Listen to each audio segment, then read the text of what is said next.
Did I have any comments that I missed? In my packet? How long do you have any comments? I'll think about it later now.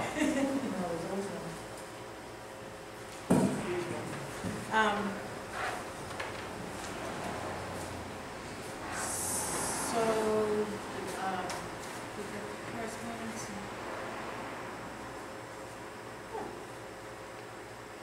Welcome and do your thing. Do my thing. Well, thank you for having me come this evening. It's nice to be here. Thought I'd start a little bit to tell you, if you don't know anything about myself, I'm a retired main manager. I'm 38 years in the profession. Managed a number of communities, Gorham for 10 years, and then I retired after 20 years in Brunswick. In the last 10 years, I've worked for EEP like a consulting group, and I deal with municipal searches. I've been interim manager in 10 communities. I've been at the bus system for, can you take these off? Is that? Yeah, we're talking again. Okay. I've done that. And the other thing that I've done is I've worked with communities on elected officials, administrative, manager relations, and worked with them just to give you some ideas and thoughts how you all can work together better. You know, I have a philosophy that if everyone understands their roles, responsibilities, understands the process that they're going to use, it will make making those tough decisions and those discussions a lot better. It's hard enough to do what you do, but if everyone understands that, I think it's helpful to make you know, this all work for everybody. And I think I sent in an email. I've done this with a big community city of Bangor. I've done it with their council, department heads. I've done smaller communities, Mechanic Falls. When I do interim work, I also do interim management work along with helping communities hiring managers. Usually the communities I work in, I do a session with the elected official and the administrator and manager. And it's just again to see if everybody can be on the same page and work together. So that's what I've been doing for the last 10 years. I also do a program of Maine Municipal every year called Roles and Responsibilities of Elected Officials and Administrators, and I've done that for the last 7 or 8 years. And we've done it throughout the state. So that's, you know, a little bit about me.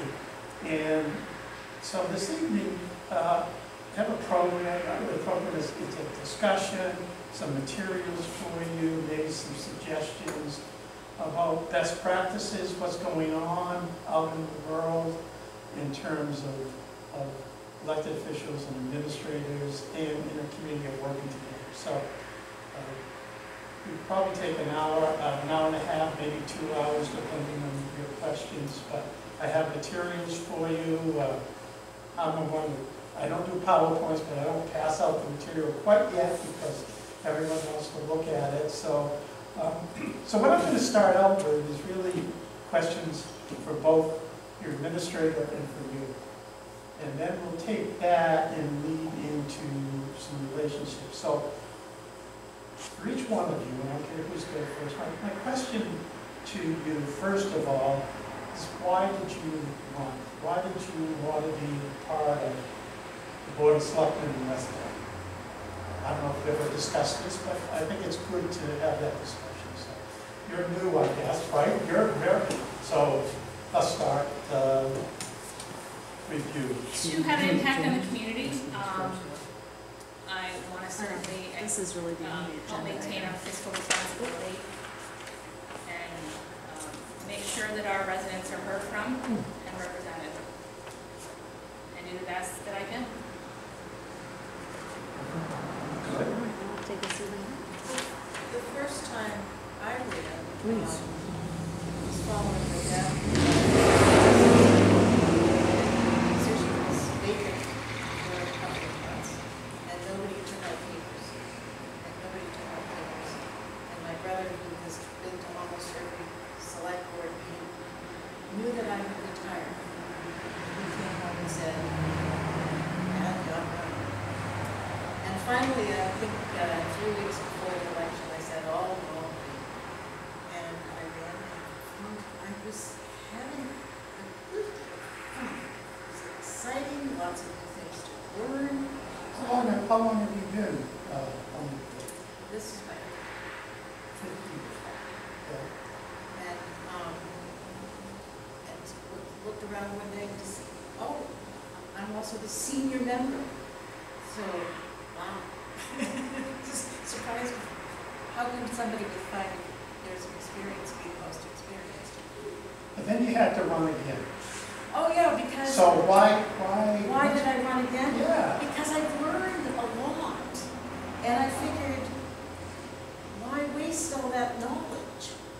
And I also felt that after 3 years, I was just sort of getting to know what I really needed to do. So, and my entire life has been about public service. So, there I am. So the reason I ran is I felt like older people in this community were getting taxed and pushed out of their homes. And so I wanted to look at how we can keep them in the town, how we can bring businesses in, be financially responsible. We are a small town, we can't afford the grandeur of some, we're not home. And how do we make people realize and understand that, but we are very small. And I think a lot of local generational families are getting pushed out, and I don't see that happening. How long have you been on the board? This is my 3rd year. But my family like that, and we've been here for generations and generations and generations, and it feels like as taxes go up and they age, they're kind of gently getting pushed out because they can't afford to live here. So anything we can do to grow business and keep the taxes reasonable, I think that's what I have. So now, 2 people, 5 years, 3 years, 6 months. 6 months. Just count. So the next question I'm going to ask you is, as a select board member, what do you expect from your other select board members as being part of this board? To start over, what do you expect from? So I struggle because my understanding is we can't have conversations in the tool. We can't talk to the group. So I think a lot of things come to this meeting and we're unprepared. A lot of times things come up that I don't even know that are coming up. So I feel like we don't have a chance to gather the information. We can't be prepared for the people in the audience. So what I expect and what's happening are 2 different things. Well, we'll get to what's happening. Let's talk about what your expectations are. What do you expect from your 2 counterparts here? Well, see, that's the hard part, because what I expect you can't get at the way this is set up. Well, tell me what you expect in terms of discourse and, I would like to see us come into a meeting and all be in fully knowledge of what's taking place, have the information at our hand, okay, and be prepared as a group. okay. What do you expect from me?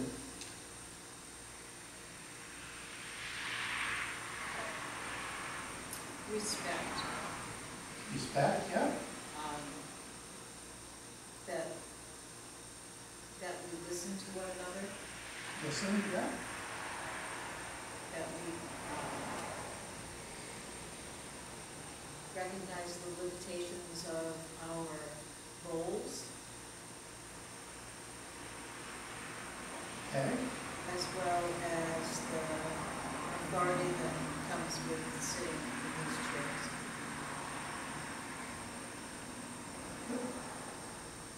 what do you expect from your other 2 staff persons? I'd like to see some more transparency and make sure that we're all on the same page of what's being presented to us. Sometimes it feels that decisions are made prior to coming to the board, And we all need to have an equal vote and equal say, as we all have the same weighted participation to represent the town.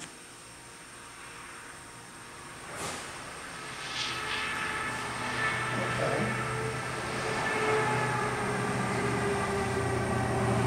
Next question, what do you expect from your administrator? What do each one of you expect from this position? I say transparency again, input on what's on the horizon. Okay. Anything else? I just, a collaborative approach where we all work together.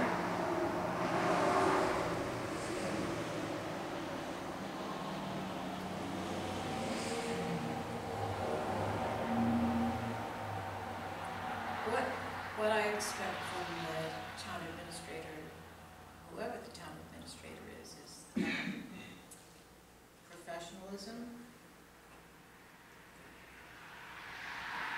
I like when somebody's willing to go over and above the nitty-gritty of the job description. I expect that the impossible job description will be worked at according to the priorities that the board sets. Okay. Good. I think all of that, and then I think it's whoever that person is responsibility to manage the town employees. I don't think that's the selectmen, I think that's really that person's responsibility to manage, staff as underneath them.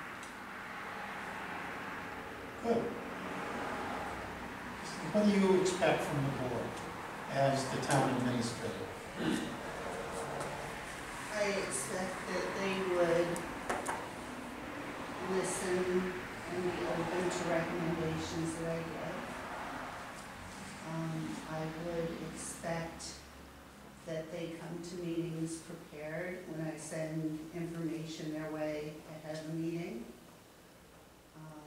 I would expect that if they have a question about what's happening in town, something that I might be able to answer, that they approach me before they approach other staff.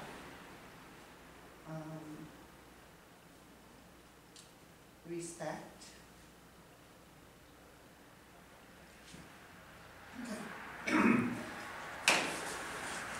I've, over the last 5 to 6 years, and that's good, that kind of lays the framework of what you're expecting from each other, what you expect from the administrator. And I heard some things in here that maybe we need to work on, that we're all working together, so that kind of lays a framework for where we're going to go. And I'll give you all copies of this, but when I do these, I kind of keep a list of what I'm hearing from elected officials and from administrators to see if what is out there is consistency. And so and you can all have copies of this, but what I hear from elected officials from each other, you hit on a lot of that, like honesty, respect, civility. I don't know, probably you're also civil with each other, but civility, it comes up. Transparency came up a lot between elected officials, professionalism, openness, and attendance. And maybe with only 3 board members, that's not it, but some places. And How do you have openness with our limitations on openness in that we a, can't communicate? right now, but openness in the sense of being able to let everybody know your viewpoint. Open, this is what I think. Listen and be open to your suggestions and your suggestions. So for doing that. There are other ones, but those are the ones that come up. And many communities and we'll talk more about this. And I don't think you have what they call select board rules, select board processes. And in those, and I brought samples of those, lay out in one paragraph. This is what we expect from each other. And so it's there to be used and the public to see, and it helps if there's issues down the road, what is expected from each other. What we heard, and you hit some of these from elected officials, expect from the administrator, are similar words: honesty, professionalism, complete and timely information, communication to all officials comes up a lot, non-political recommendations, so that what your administrator is giving to you is, here's the facts, not the politics of this, and no surprises. So you don't want to have surprises from your administrator. And as we get to what the administrator expects from the... She doesn't want surprises. She doesn't want surprises. And so that's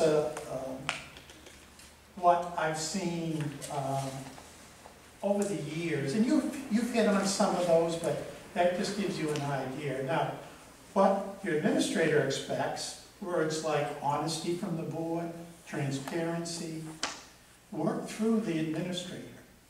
That's a big one, working through the administrator, not going around or going to somebody else, but to make sure you're working through the administrator. Direct communications. If there are issues, you need to talk to your administrator. Timely evaluations. I don't know if you do evaluations here, but that's always a big issue so that your administrator knows what you're thinking about that person.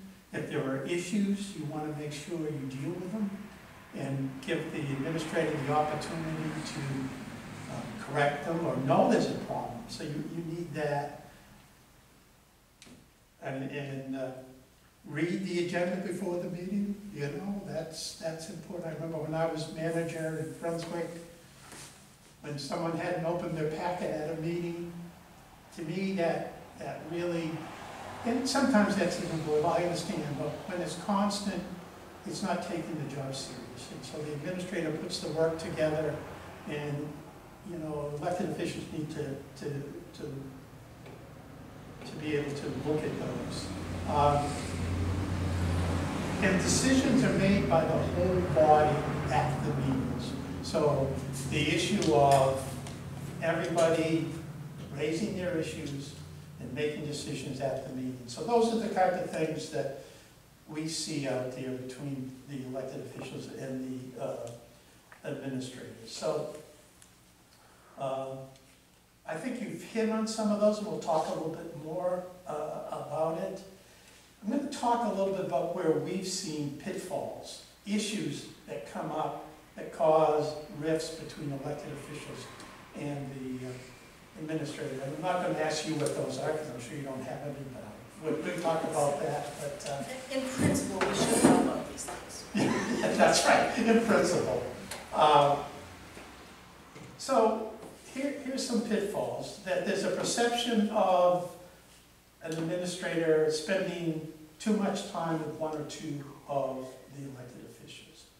Now, as a chair, you do spend more time with the chair, I suspect, here. But some places we've seen that there's a feeling that too much time is spent with one or two or three, or depending how big your board is. And that's always something you need to work on and make sure that doesn't happen. Not sharing information with all of the officials. That's a big one that causes a lot of problems in communities that I've worked in. Favoring certain elected officials. So the administrator needs to be careful that they're dealing with each one of you. Not responding in a timely manner when you're called by an elected official. That's an issue. And the big one that we see all the time, and this works for the board and for the administrator, not communicating. you've got to have constant communication up front with all of you. When I was manager, I used to have an item on the agenda every quarter. I said, and it was a funny one, but I said, how we doing? That's the agenda, how we doing? And having a conversation with the board. And if it's personnel, you can't do that. You know, you want to have an executive session. But I always think it's important that there's a dialogue between the administrator and the elected officials. Just how we doing? Any issues out there? And it kind of raises it up. It doesn't have to be every quarter, every 6 months. Just raise the issue up so that if there are something going on or there's some issues or there's a question, look, I'm not getting my agenda timely enough, or I don't know what it can be, but if you're not communicating with each other, it causes issues in terms of that relationship and getting things done. But how, and it comes back to how do you do that when we're not allowed to talk, other than in this forum? Well, you can call the administrator. We can't talk to each other. Oh, I understand that, but you can talk to, I was talking about the administrator. And you know, if there's an issue between you three, I will tell you, it ought to be taken up at the board.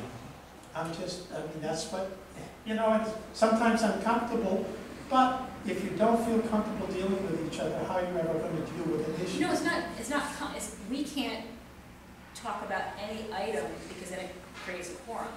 Right. So it's outside of this environment, we can't talk. Right.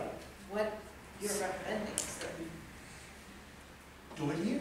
right, so that, Put items on the agenda that you need to discuss.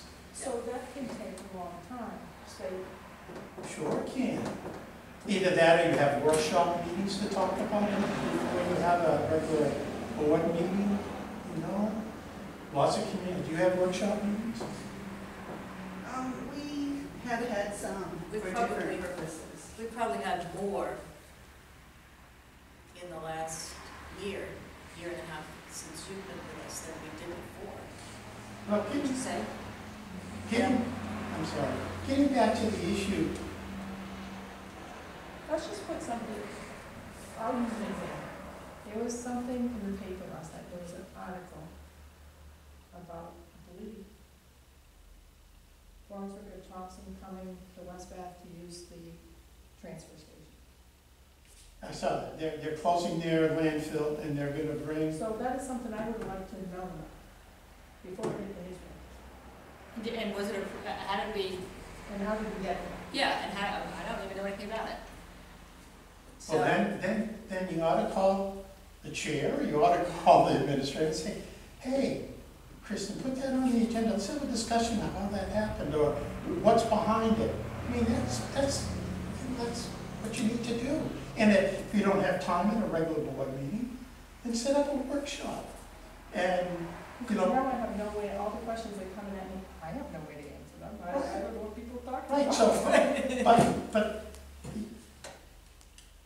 So that's just an easy. quick no, example. but you're getting questions, you're gonna get questions, and I don't know what control you have over the Me neither. facility here. very little. And so that's normal that you need to Okay. do it. Call up, say I want to. So, but can we, if there's a question, can we email all three of us so that we're Sure. all, so that there's not one chain of communication? Well, you So can't. if you had a question, you say, hey, did you hear about this? No, here's What what do you you- can't do. You can email Kristen, or you could email Kristen and say, Kristen, I'm concerned about the Brunswick bringing their trash or here to West Bath. Can you put that on the agenda? You can send that to you two. That's fine. You can't have emails back and forth discussing it. But information like that is, you can send that out, just like Kristen can send to all three of you, you know, whatever she wants to put on an agenda, and then you'll know it, and then you'll know it's gonna be on the agenda, so then you can start looking at. So, does that answer your question? I mean, Well, so if we pose a question to her and CC the other two in, and she can then respond, there's a way for us to hear from each other.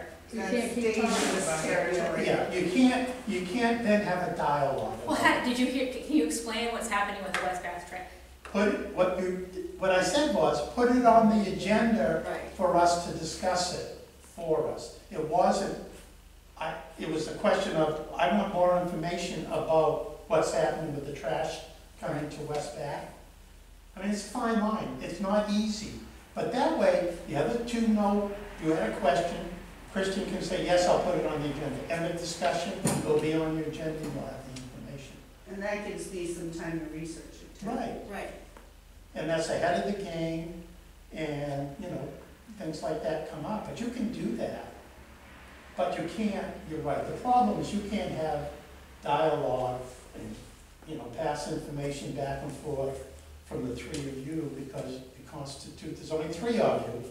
If there were five of you, two of you could do that. I'm just saying, under the law, I but was talking to myself. do you answer yourself? Somebody sometimes does.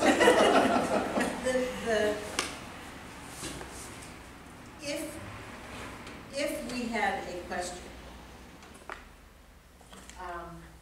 it would be perfectly legal for us to send a note to Christine to say, would you please let people know that I have a question about whatever, and that way we're not communicating with each other directly. We're taking advantage of the fact that we have an administrator who can. Right, it's perfectly okay for her to send back to you, here's the information I Right. found. Right. That's perfectly fine. And then you can put it on the agenda.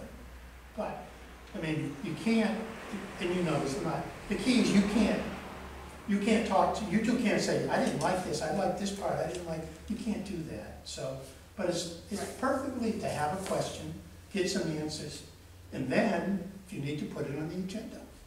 I don't know if that occurs or not, but, Not yet, no. yeah, but that's the way you deal with issues when they come up. Now, that raises a question to me, how things get on an agenda. I don't know. The chair and I meet ahead of a meeting, and we sort of arrange an agenda based on topics that What's are happening? pertinent. So that Or- But I think we would like to, I'd like to have Yeah, input. that feels Well, like- here- Well, I'd like to hear what Don has to say about that. That, part of what I'm gonna give you is documents from other communities that says this is how things get on the agenda. Who gets to put them on, when, how, the time frame, so that maybe you have that here, I don't know. We have not had a stated way to do that. Lots of times what happens is that something will come up in the course of the discussion. Things come back, they're on the agenda because we know that it's time or whatever. Before I was the chair, I never had any hesitation about stopping into the town administrator's office and saying, I think this ought to be on the agenda. And it wouldn't have occurred to me, and I apologize. It appears that we have not been given the opportunity for input. That's for me personally. I don't know if Kathy feels the same way. I've only been here for 6 months, but I've never been given the opportunity or even requested to participate. Right, and that's why it can be as simple, I was gonna take a paragraph from, let me see which one I got here. What I'm gonna give you is Brunswick's bigger community, just to look at what they do. This is Falmouth's rules. Here's the Gorham Town Council. Here's a smaller community, Newcastle. It's only 3 pages, but it lays out the process. It says, you know, when who gets to put them on, when you have to have the information in there, and here's Damascotta. And it just, to me, makes, there's no questions. Process. And it makes us all feel like equal participants versus sitting on the outskirts. Right, here's a whole section on place an item on the agenda. Now, you don't have to take these and pick and choose and do it, but before we end today, I think what you want to do is you want to have a document that and can start out basic things on it. And what you ought to do is each year, when you get one member, two members, you adopt them again. And there might be changes in them. But this is what I was talking about, process. If you can have processes that you all agree to, and you may not all agree, it might be a 2-to-1 vote, but that happens, then there's no question for you, for your administrator, and from the public. This is how things happen. And in these rules or processes, there's, you know, if something comes up that wasn't on the agenda, it talks about how it gets on the agenda, things like that. So, like I said, these will be available to you, and it gets into a whole lot of other things. It gets into the idea of, do you have expectation or rules or from the public when they speak? Do you have something that tells them what you expect from them when they speak? Not a policy, which I think would be beneficial. There's policies about what is expected, what can be brought up, what can't be brought up. When it can be brought up. Public comment's the only time they're supposed to be speaking. Right, and That may be what has been the case. I mean, that may be Robert's Rules of Order, but the fact of the matter is that in the town of West Bath, since time immemorial, the public has been welcome to participate in discussion, except when the public, occasionally we've had members of the public who wanted to take over the agenda, in which case the chair has always said, But that creates a problem also, when we say we're not gonna talk about that anymore. If we don't have a policy in place, and then we have a concerned resident who feel like they're not being heard, and then they turn around and say, well, now we're gonna sue the town. I think sometimes when we say, hey, we have a policy in the town, in our meeting, that this is how public comment's gonna be. And you can write your own rules. I'm not saying they have to be this way or that way. Lots of communities allow public discussion on any item that's not on the agenda for public discussion. But they tell what those items someone could bring up from the public. I don't know if you have that here or not, but so, I mean, and again, I'm ahead of myself here, but we got into it. But that's the way to have a process to make your lives easier in the public's. And that's, I prefer to have documents because, you know, it makes it very easy for us to know what our roles are and our expectations for interacting with each other and with the public. I've been here a year and a half. I've just been trying to follow the lead and sort of figure out how West Bath rolls. And I think we've come a long way in a year and a half. right. But having documents like that would definitely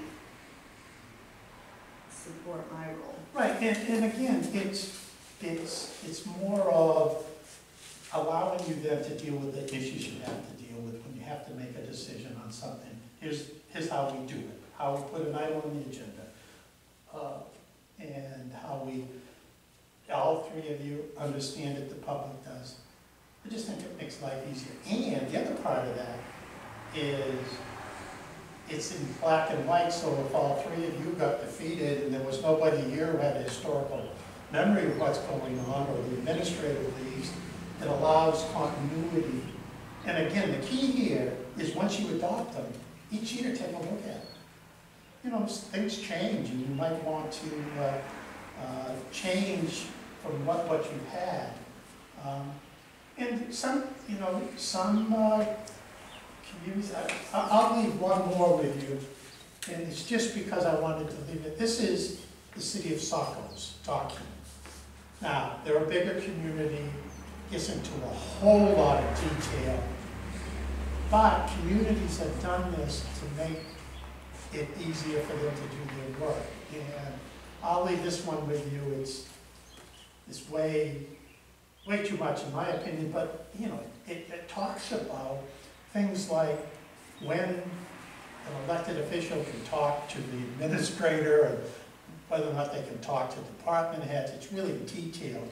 But these all will give you an idea of what you can do. I really I really just think that will be important for you going forward, and for a new person, and for the board. And do you have an orientation? Did you have an orientation when you got it? And again, an orientation is something you ought to think about also for new people coming in. And if you have the rules and regulations and everything that you have, it's easier for someone new to know here's the policies. So, I think that would be good, because when I came on, my first year, the town administrator was a dictator. He told me what I would do and how I would do it. So I think it's very important. right, and so, And you will be, That was there for a little while, that's For a the little surprise to me. because I had to get my feet wet and figure out who the players were. and it takes, in my opinion, a full year before you see the whole process. To, because there's certain things that happen certain times of the year. So it takes, not that you can't pick up things, but it takes a full year to understand all the ins and outs with budget and meetings and And even more things. so, as they put you on different things like the county budget. I mean, this is my third year in that, and it's as confusing as ever, so some things take a year, some things take a lot longer. Especially when you throw a pandemic in the. Right, and, this is strange times, so, you need to think about that. So I got a little ahead of myself, but we'll talk more about these. And again, there's many more up there. I mean, I just made a few copies. I mean, some communities, and I don't know if you need it here, and I didn't add it in here, some have put code of ethics in for everybody. And I'm not saying you need that, but those are the sort of things. I just think that a basic one that deals with the issues we've talked about, agendas, process, meetings, the public, will give you, if I come back in the year and you've had them, I think you're going to say, boy, it's made your life a lot easier. It's made it worse. I don't think it will make it worse. But,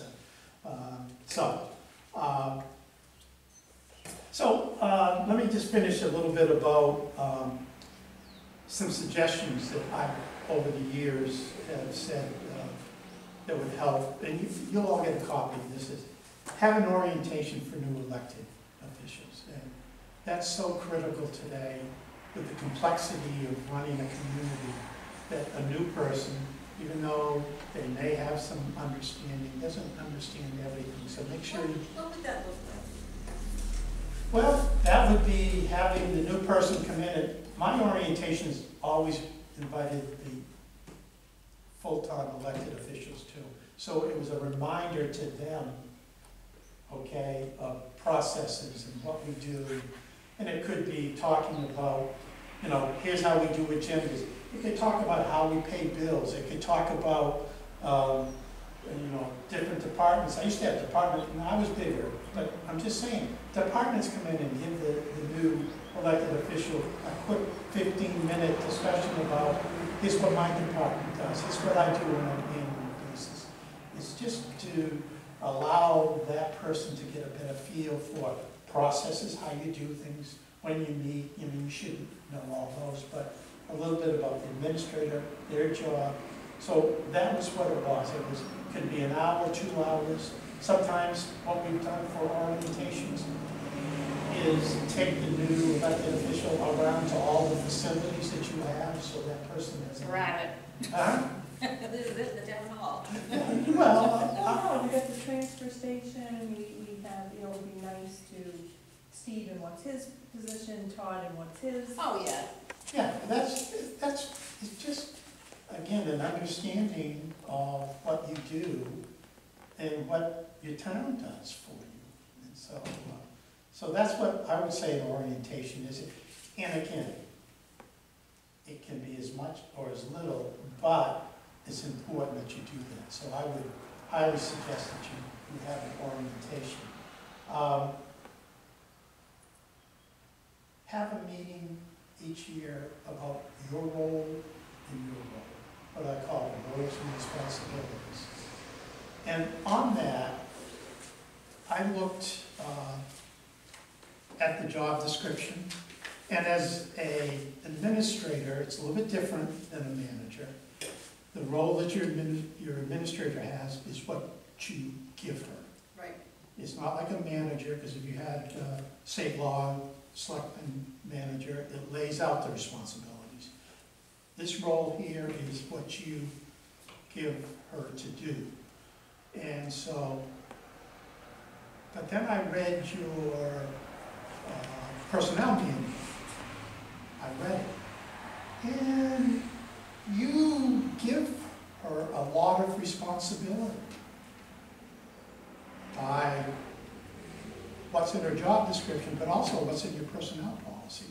This struck me as when I read it, it says, the town administrator shall be responsible for administration of these personnel policies and shall perform all functions assigned herein with respect to hiring, promotion, assignments, discipline, performance reviews, employee classification, leave, benefits, and enforcement of other personnel policy, except as otherwise delegated to the supervisor of the Board of Selectmen.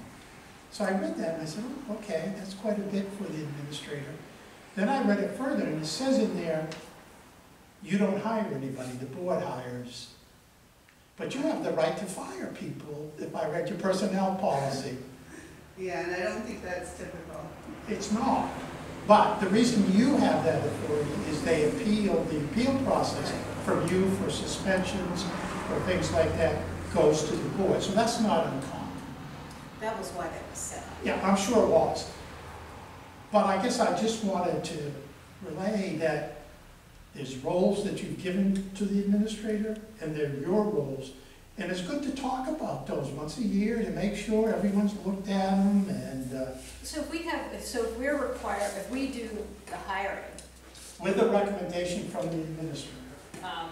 should we also have input on the job, the individual job responsibilities? Well, if you have job descriptions, yeah.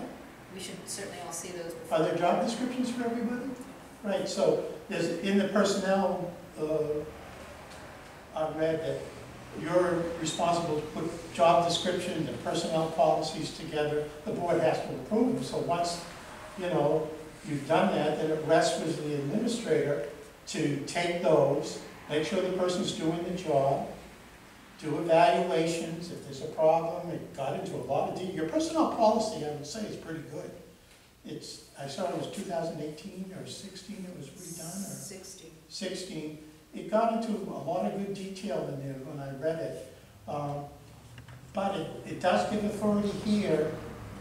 You have authority, you have authority. And it's just to make sure that everyone's clear on it. And I'll pass this out. When's the last time we wrote or updated the job descriptions? Just been working on them. Yeah, I've looked at them all. I haven't had any changes that have been accepted by the board, but I have been doing. Have we seen them now? No. Okay. And do you sit down with each person in their job and ask them for their input? I haven't done that. On what they think their jobs are? I mean, that would be a benefit, I think. Well, reviewing job descriptions is an interesting process because I didn't see if you had pay classifications for each of the jobs or not. Not yet. No. So job descriptions, once you have a job description, then you have pay classification based on responsibility of each of the positions. I know you don't have a whole lot of employees, but having a pay schedule and a classification, it's good, but it's a lot of work. I know that, having done it. And keeping job descriptions up to date, especially with the changing world, I would suggest every 3 years you take a look at them. That's the normal practice of looking at job descriptions unless something takes place. So. And let the employees certainly have, because there may be things overlooked or assignment that they're unaware of, that they have a chance to provide certainly Sure. what they think are appropriate. Yeah, having employees look at it is important when you're doing them, so that's something you do. This is just a little diagram that we use, and it says manager, but I'll use administrator's roles, and it kind of shows the balance between elected officials and an administrator on the duties and the roles. Now, it's a little bit different from you, but it's pretty much the same. That elected officials' roles are, as you see, determine the goals and direction of the community. The manager or the administrator provides information for you to do that. And then as you slide down, understand and then approve the budget. The administrator does background work, presents options, and makes recommendations. You slide down a little further, respond to constituents' concerns by checking through the manager, gets answers for the council or from the elected official. So this really is, and then it gets down to the management issue that I was just talking about. You select and evaluate the manager. You've given the administrator the role to oversee the personnel and to make decisions. You approve the hires, that's the one difference here. But then you have the ability to fire, to do all the things that you do. And this is just a reminder, I see more problems in communities when these lines get mixed up. And the board gets more involved in the administrator's role. And so a reminder of this is helpful for everybody to look at and to remember these are what you do, as I heard me say that earlier, this is what you do. So it's a little something you can have, we use it in a lot of our proposals and presentations. All right, I've rambled enough here. The other thing that you ought to do is you ought to have an annual goal setting. I don't know if you do that here. No, we haven't. And Well, I think we started in some respects, because we asked each department head to Yeah. come in with their wish list and to then prioritize. Been more part of the yeah, budget that's more process. budgeting, I would say. Well, yeah and no, because when you think about that, you know, computers versus town hall trim, or Sabino Road versus Mountain Road. Right. No, I think that's good, because you need to know what the departments, but as a board, How do we want to function? well, as much as you want to function, but what do you want to see done in the coming year? What are those, let's work on a policy that gives our fund balance an increase of 10%. I don't know, I mean, that's a goal that you. I like that. Yeah, you know, something like that to, and it doesn't, and I will tell you now, having 30 goals doesn't work. Probably two. I would say no more than 5 goals for the year. And the goals, and it's not my opinion, a goal is not to pass the budget or keep taxes down, because that's a policy that you, but a goal could mean that we need to have a new trail and a longer term goal that's going to take some time to do, or it's to, it could be, the goal is to get ready for next year to have a plan to get a new accounting system. I don't know what you a trio here? Mm-hmm. Yeah, okay. Don't get her started. Don't get her started. That is our goal, we're in the midst of it. You trying to get a new system? I'm trying to get rid of vision, please. Yes, Oh, you have vision. Yeah, and it doesn't vision work. and trio. It doesn't work. You're doing a mixture of the two of them? Yeah, Insane. tell us how crazy that is. Oh, so again, and what we used to do, and this is each one of you come up with 5 goals that you'd like to see. And then put them all together and give the public an opportunity. What's your goals? And then bring it together and kind of talk about it, have the public talk about it. And at a meeting, early after a new board, here's our 3 goals that we're going to do.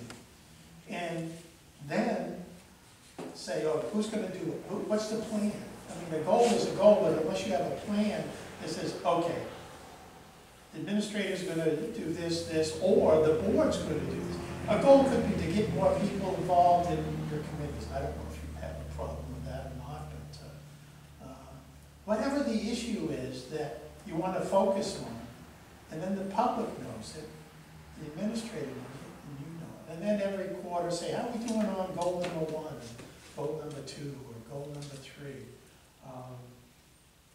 I just think it sets a plan for the year, and it gives you something that you're looking forward, that you've looked at something and said, yeah, this is something we want to do. And it doesn't take, again, I say this all the time, some places, Brunswick used to take a Saturday, get together right after the elections, bring all the I had 9 councilors there. But in other communities, I had 3 or 5 have done the same. Get together and kind of brainstorm, it's all public, let them come. But it helps bring the community together, I believe, and sets a goal, and they can see the public and everyone that you're looking forward to do something, so.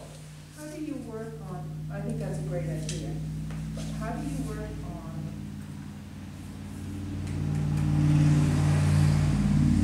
old families, old traditions, and new people coming into town and wanting to change? That's when it really, old versus new. And completely different expectations of what it means to be community. Yeah, and it's not easy. I didn't say it was easy doing it, but to me, in my career, if you don't talk about it, it just festers out there and you never get anywhere along the way. And so, if there's an idea, then you have to bring it forward, and you have to give people an opportunity to talk about it and to see if it's, what the pros, what the cons, and then you have to, for a town meeting, you might work on something, take goals to the town meeting. These are our 3 goals. And then you really get support from everybody, say this is what we want to do. But that problem of new versus old is in every community I've ever been in terms of what has been done and what hasn't been done, and the benefits of that. And I don't know what your traditions are here. I mean, maybe people want more recreation here, I don't know. Or We've they been want very loose as a community on codes enforcement. And now we're at the crossroads right now, getting ready to fly. Well, And so part of that is we have a brand new codes enforcement officer as well. So you've got people making a request that has actually festered into a potential lawsuit. And, I personally think we responded to the letter in a timely fashion until it festered. And now we're at a precipice of trying to unring a bell. And, we need to do what's right. There's some of the request was not valid and some was. well, that's a specific one, but it is my philosophy. You have a zoning ordinance, right? Yes, we do. All right, you have a zoning ordinance, whether it's good or bad or not, I don't Has know. not been enforced for years. Well, that's the problem. You can't have 2 standards. I've never been, no matter where I've been, ever been, in my opinion, you can't have a standard that someone does this, someone wants to do the same thing, can't do it. Standards are there for a reason, and you have to follow them. If you haven't done it correctly, then the community, in my opinion, has to do what's right. I'm sorry. I mean, that's my philosophy. And so zoning in the community I'm doing work with right now is having the same problem. Same problem. And consistency, if you don't have consistency and you don't have follow that everybody's treated the same, it's just going to cause problems that are going to be there. And so it may be uncomfortable dealing with the issues. I think it's uncomfortable because it hasn't been dealt with in 50 years. So now we do have these codes enforcement, and we're asking him to fix or undo the last 50 years, and that is uncomfortable, and how do you go back and right those wrongs? Well, to me, that's the legal question. That's not, I'm just being honest with you, that's not, Absolutely. yeah, it's not this person, but it's the legality of what you've done and what you haven't done. And that's why you have, and I'm sorry, but you have legal people that help you with that. And that's what you need to do, is to get advice from them of, here's the problem, here's what you need to do if you want to correct it. Okay, who you use for attorneys here? Sally Daggett. Oh, I know her very well. Yes, you do. I've worked with her a lot, she's very good, And what she recommended was, well, of course, the alleged violations needed to be investigated, and the codes enforcement officer was so instructed. And COVID hit, and John has been attending to some of those complaints as time permitted, and there are some cleaner backyards. He's a 50% code enforcement officer and a 50% fire chief. He's, I'm sure, it's not 50. technically speaking, It was never, no, it was never half-time either way. It's Really? not, it's, no. but Wasn't specified. let me say I this. believe that was though. You can deal with that one. But that rests with the other issue that you're facing, is to have the resources to deal with the issue. Absolutely. I mean, I've seen it, if you have issues and you don't have the resources are manpower and to do what you need to do, then you're more dealing on a complaint basis than you are on a regular dealing with the issues. I see it all the time. And that's when you fall down, because things linger and you can't get done. So, I'm more talking politics now than I am this, No, but this is really good, because you're right, what we're doing is we're dealing with the prices versus being planful and exactly, making it one of our goals. exactly. So how do we put some goals in place tonight while we're here? Well, I think you need more time to do that, but that's, Absolutely not. yeah. I think you need to have a thought about that. But what you said was bringing up goals at a town meeting or something. I was just thinking that may be a good goal, that at some point we'll get our codes enforcement policies. When's the last time you looked at your zoning and your codes? Sally's been looking at it regularly for the past few months. And I looked at it, I also am the liaison to the planning board, so I am fairly familiar with some of it. And we actually used that to our benefit. I believe at the last meeting I was at, when we went through the complaint and showed that the inaccuracy of the complaint, where one of the line items was pertaining to screening, which was actually attached to a commercial building and doesn't apply to a residential. So we're able to unravel some of the Oh, complaints. sure. But then it, we unfortunately moved forward to signing a letter and didn't let that. But I think again, to our defense, until Christine came, I don't think they did that for a long, long time. I think they were just trying, Christine has done a lot in, with us a year. You know, Thank you. let me say this, the world is more complicated today than it has been in the past. Absolutely. And there's expectations out there for certain things. And you have the state mandating certain things. You have what's the word I'm looking for? Not zone, but codes that you have to follow today that you didn't have to in the past. So you have all that in. And you need to do it, and you need to follow them, but you need to have the resources to be able to do that. And the board or the town has to make it a priority too, because if you don't, you're continually going to have these issues coming forward that are never resolved. So, I mean, that's my pitch for resources and Yeah, no, it is helpful. yeah. One of the things that we talked about when we were deciding what it was that we were going to ask of the next town administrator, was that that person would help us bring the town of West back into the 21st century. But there were ways in which we had to go through the 20th first. And that's where we've been.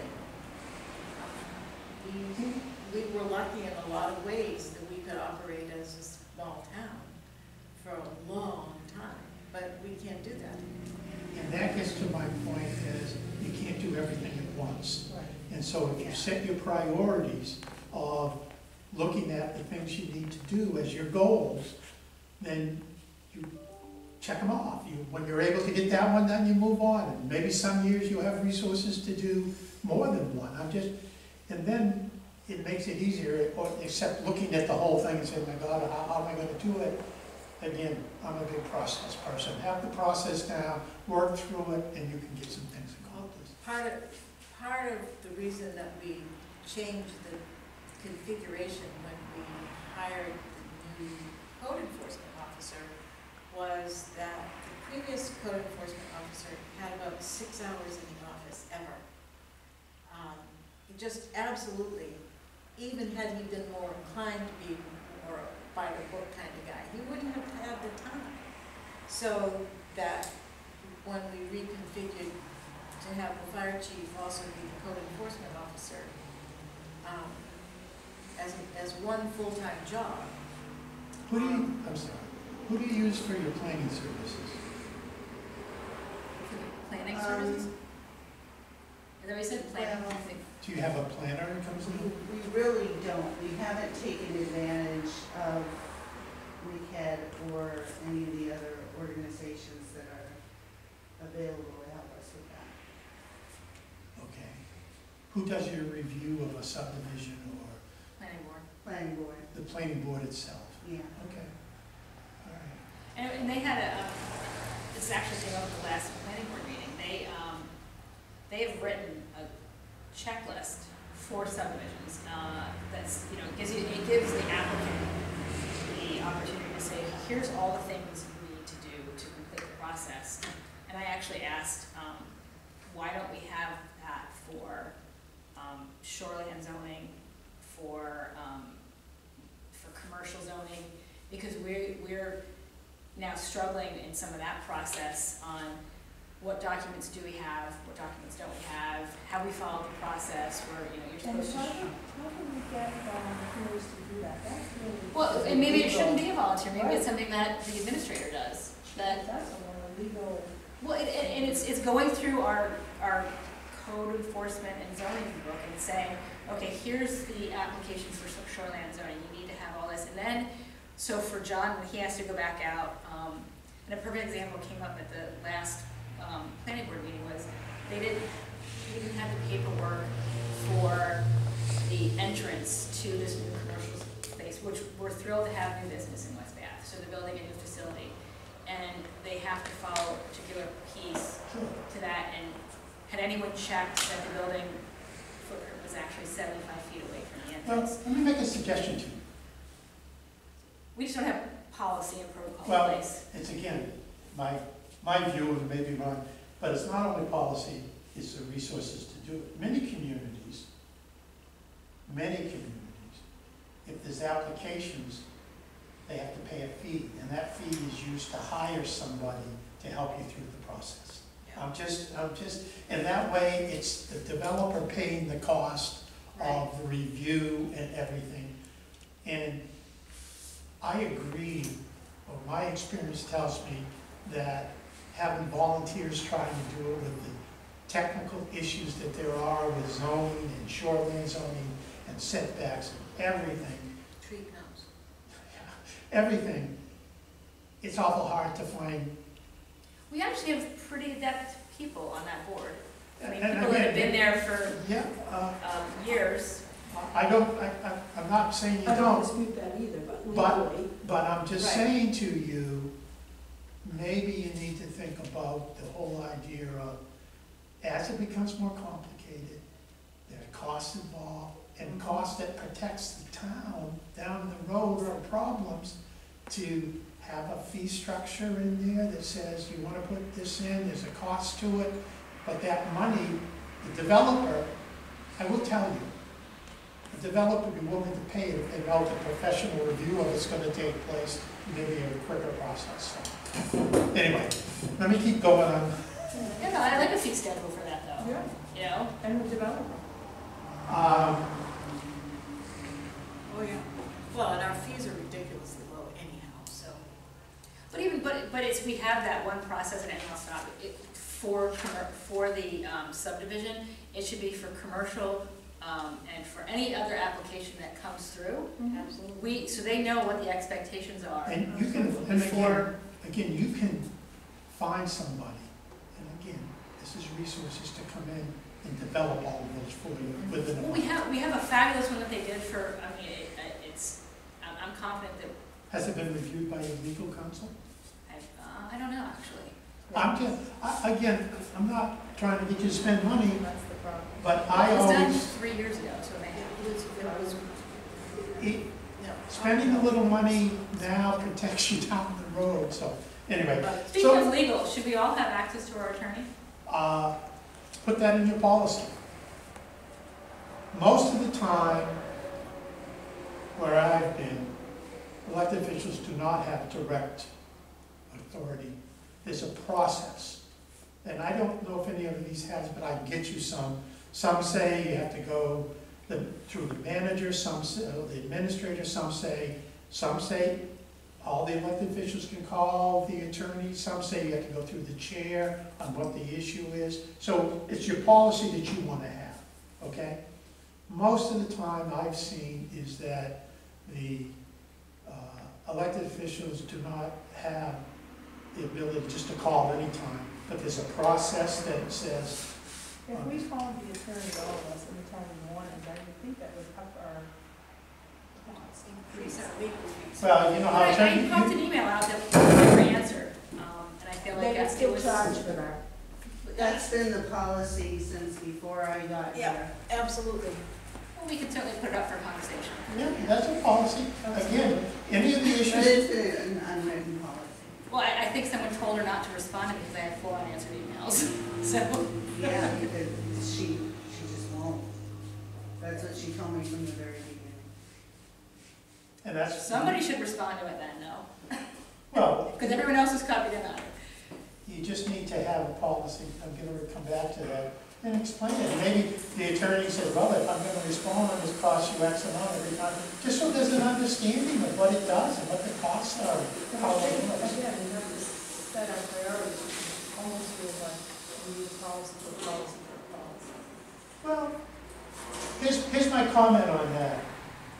If there's an issue, have a policy, and a policy can be a paragraph. I'm just telling you, it doesn't have to be 5 pages or 10 pages initially, but over time, new issues come up and you're gonna add to that policy, because that's what happens, Well, so. actually, we have a policy, for officially responding to a letter, that we had a letter that. Some communities do. Didn't respond. In the policy about legal, it says, here's what can happen, here's what can't happen.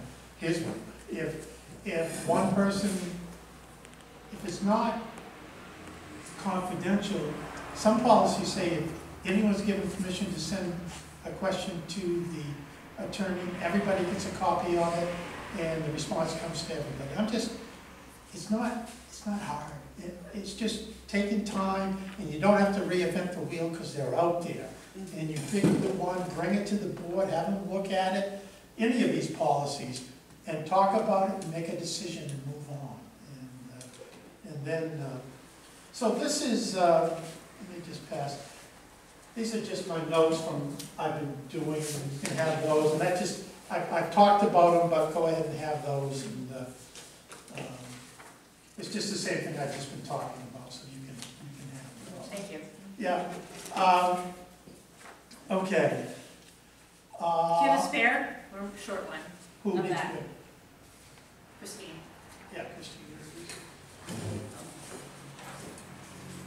Thank you very much. You're welcome.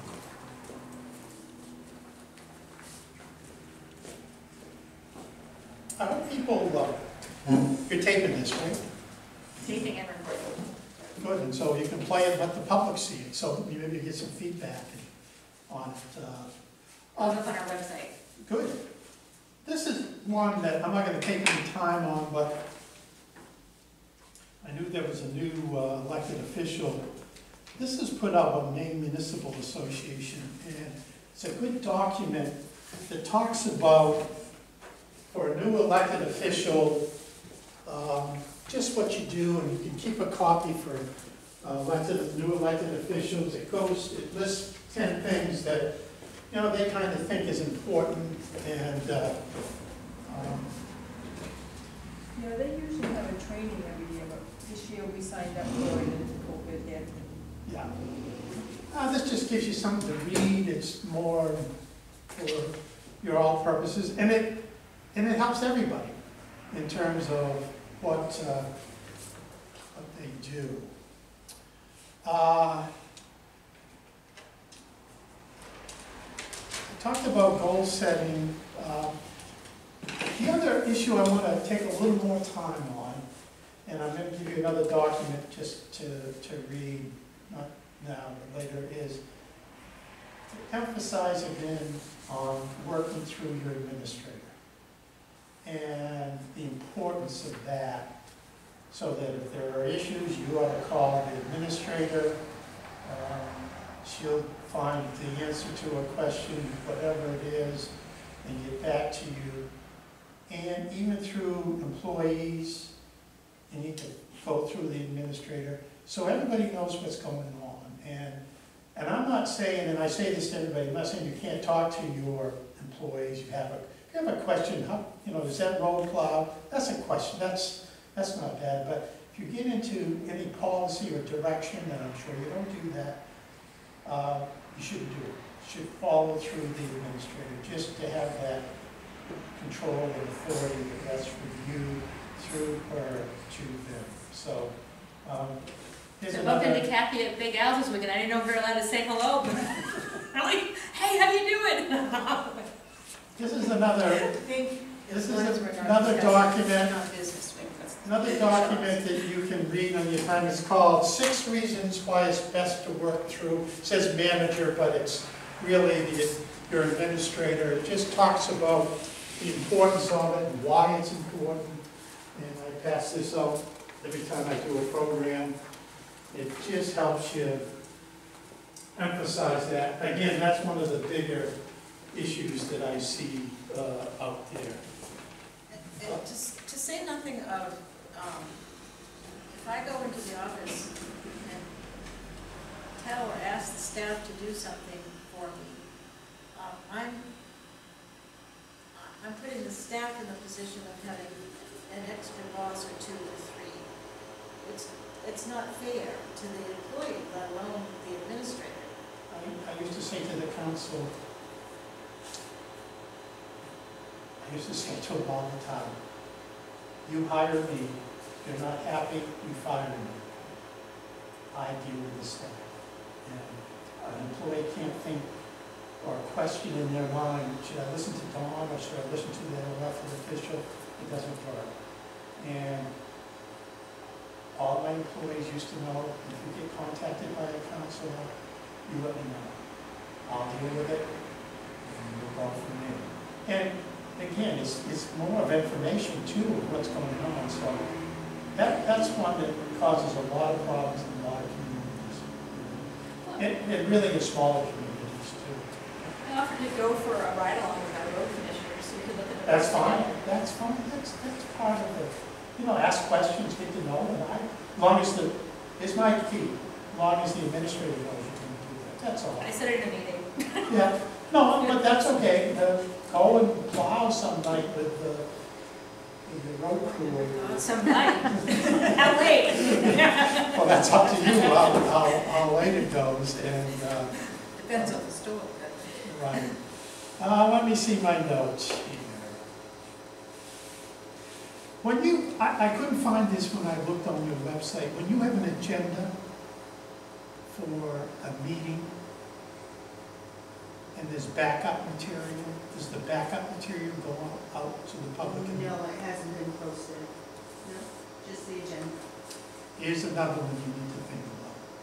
If there's information, having the agenda is fine, but if there's a letter or any public document, you can scan it and include it, and it helps everybody, the public know what, you know, an item might say X, but if you don't have any idea what it's all about, having the backup material with it makes a whole lot of sense. And it helps with transparency for the public and will help you, so people will say, well, that's what they're talking about. And it may save you people coming down because they don't know, I don't know if we get a big crowd or not, I don't know.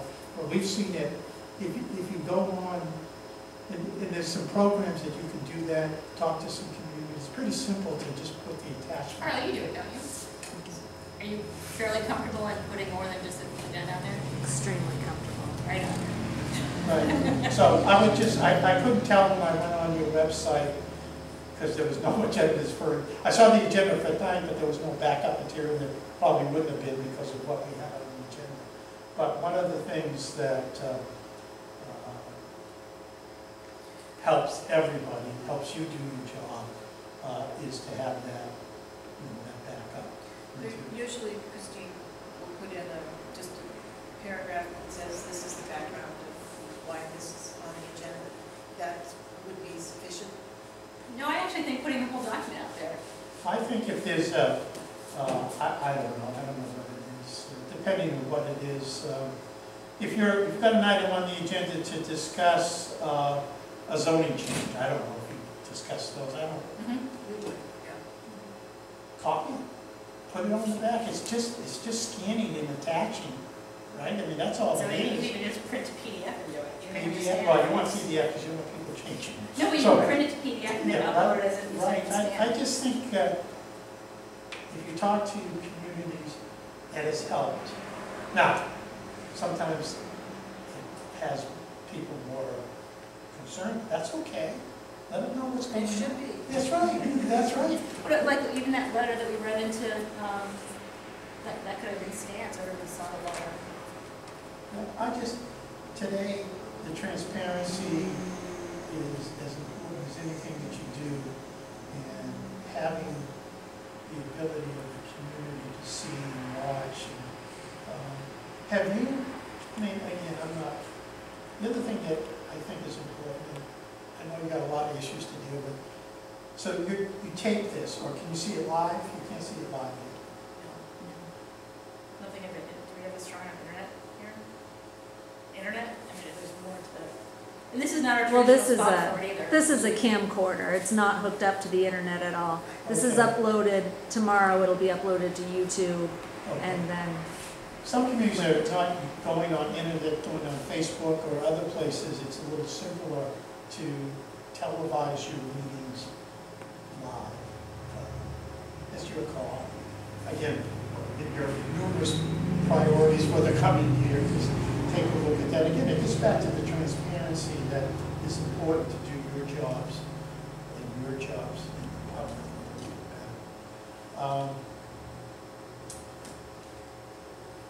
Do you have any questions? I mean, I've answered many of your questions. Is there anything else that I haven't addressed in terms of your process?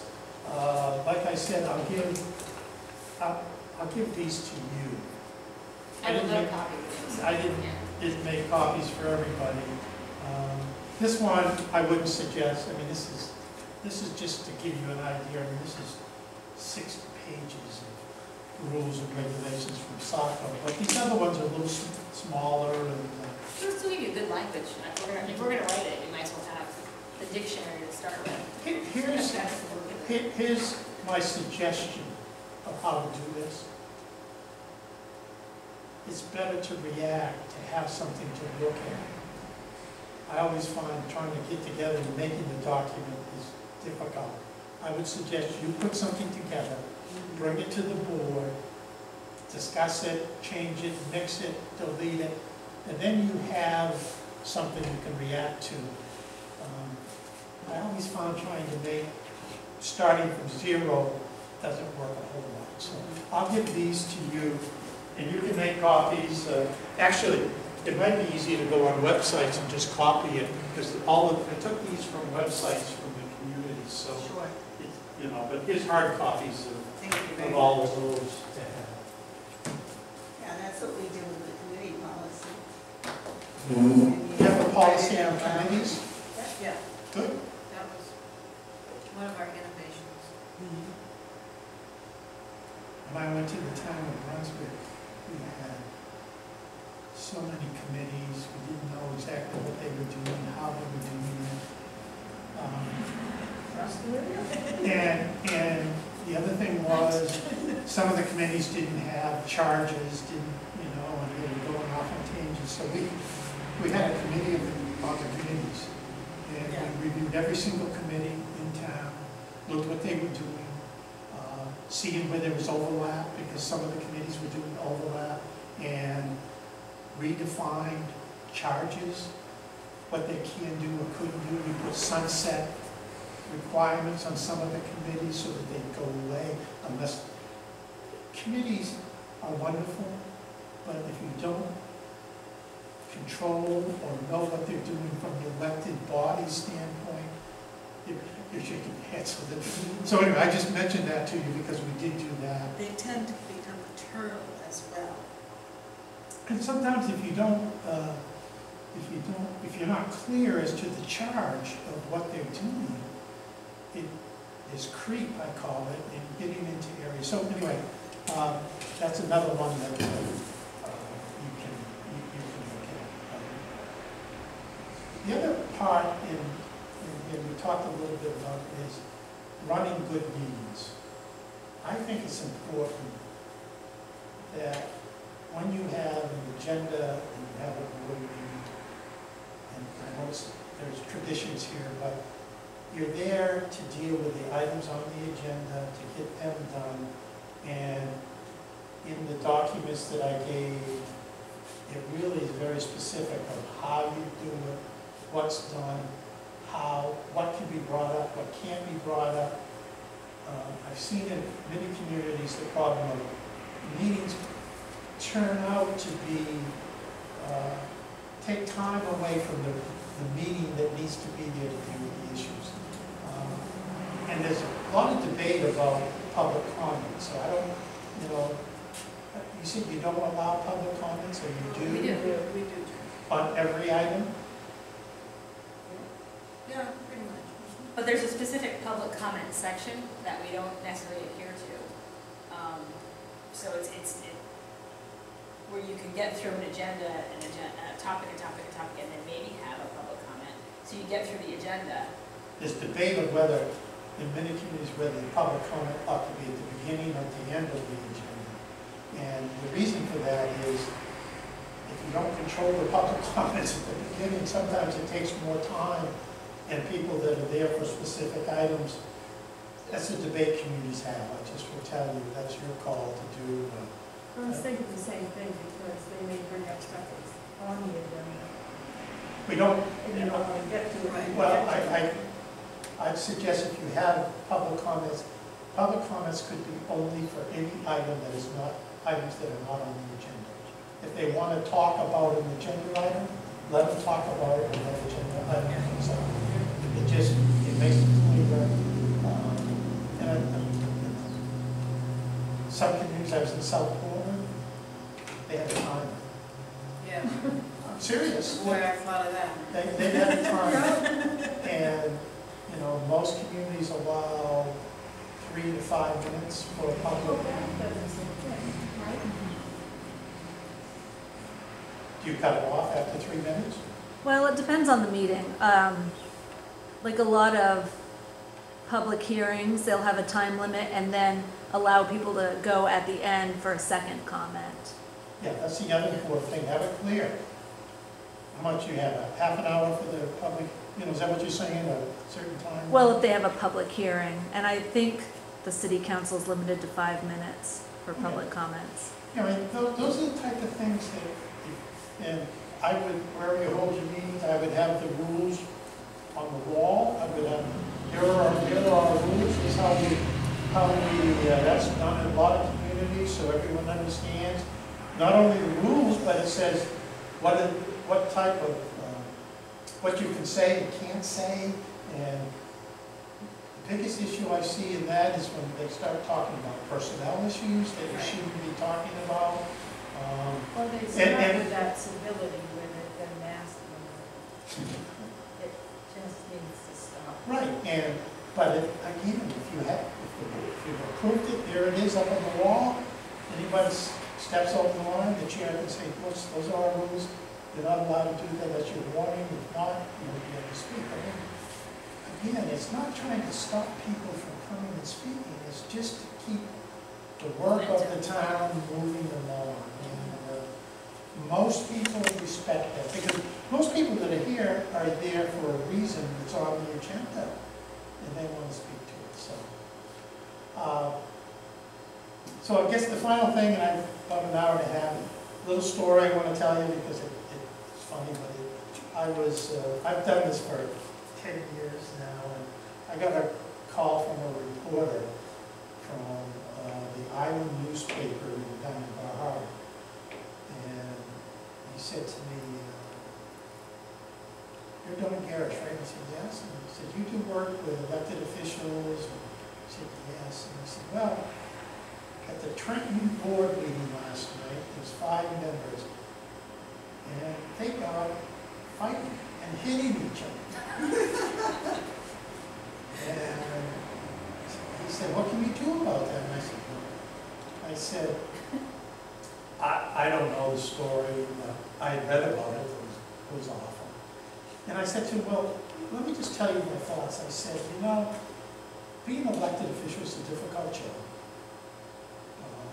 You come in, you have to work with different people, you may not agree with them well.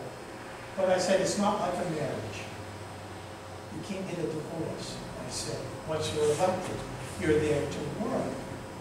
And so they need to figure out how to get along." And that's what I try to do. So we ended the conversation, and the next day I read the article in the newspaper, and it said, he explained that he called Don Garrish and said, "Well, Don Garrish is known as the marriage counselor for elected officials."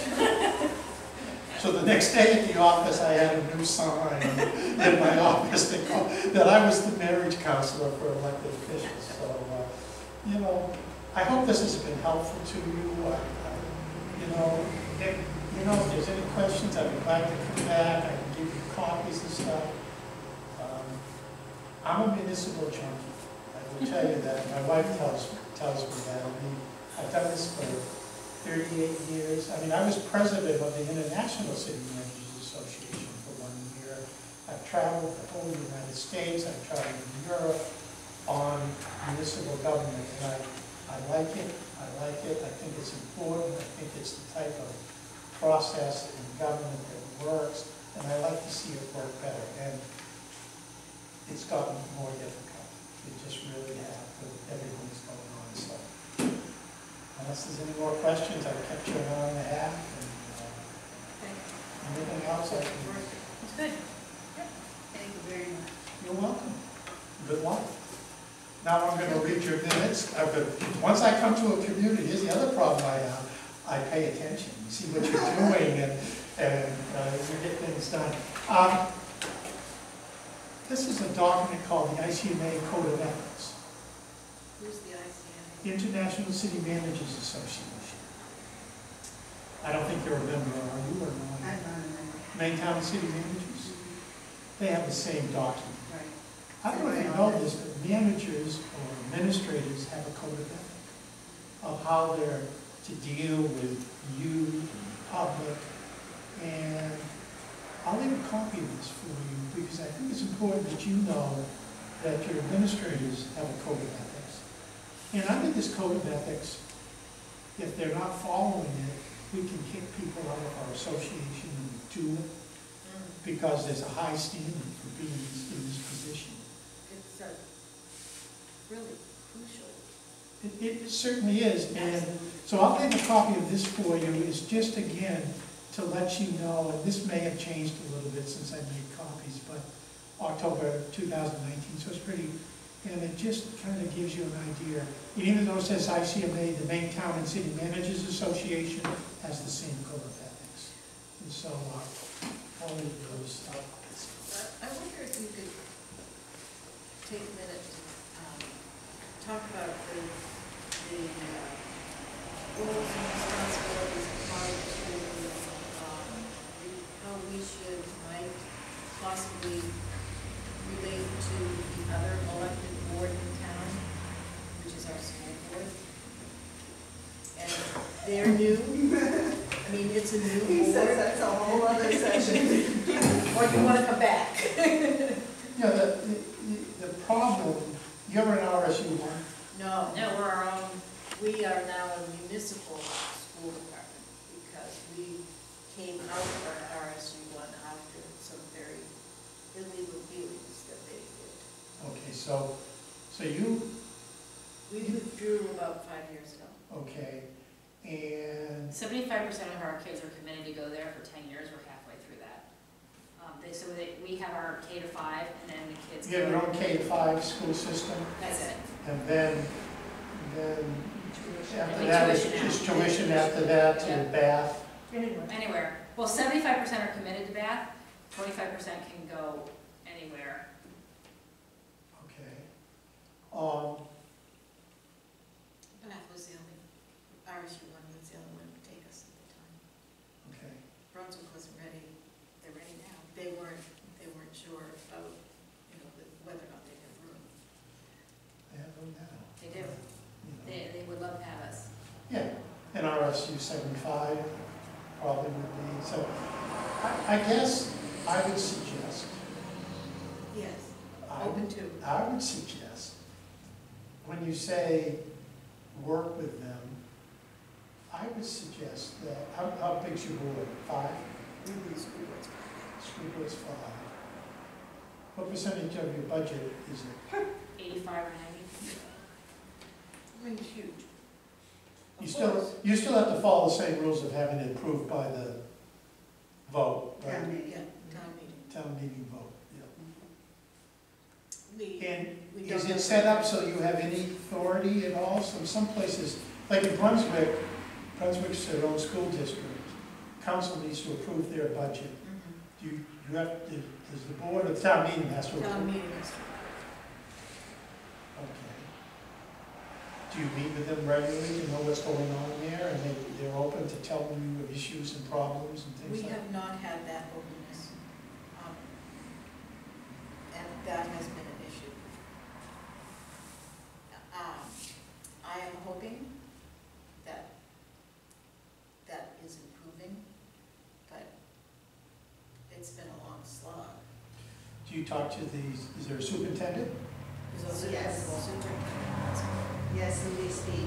So superintendent principal of the K through 5, right? Right. Do you meet with her Yes, regularly? periodically, What's periodical? once Sorry. a month. I mean, we might talk a few times a month. Okay, And before COVID, we met in person a couple of times a month. okay, And Is that it- was new. Mhm. okay. That was something So- that. So it seems to me that the issue becomes one of timing and conversation. Because you as a town need to know the issues that they're dealing with. Oh, absolutely. And they need to know, it's a two ways, the money comes from the same pocket to fund both of you. Right. And it just seems to me that, when I was, I use my experience, when I was manager, the superintendent and I used to meet at least monthly. We would have the boards meet at least quarterly, just briefly talk about issues, budget time.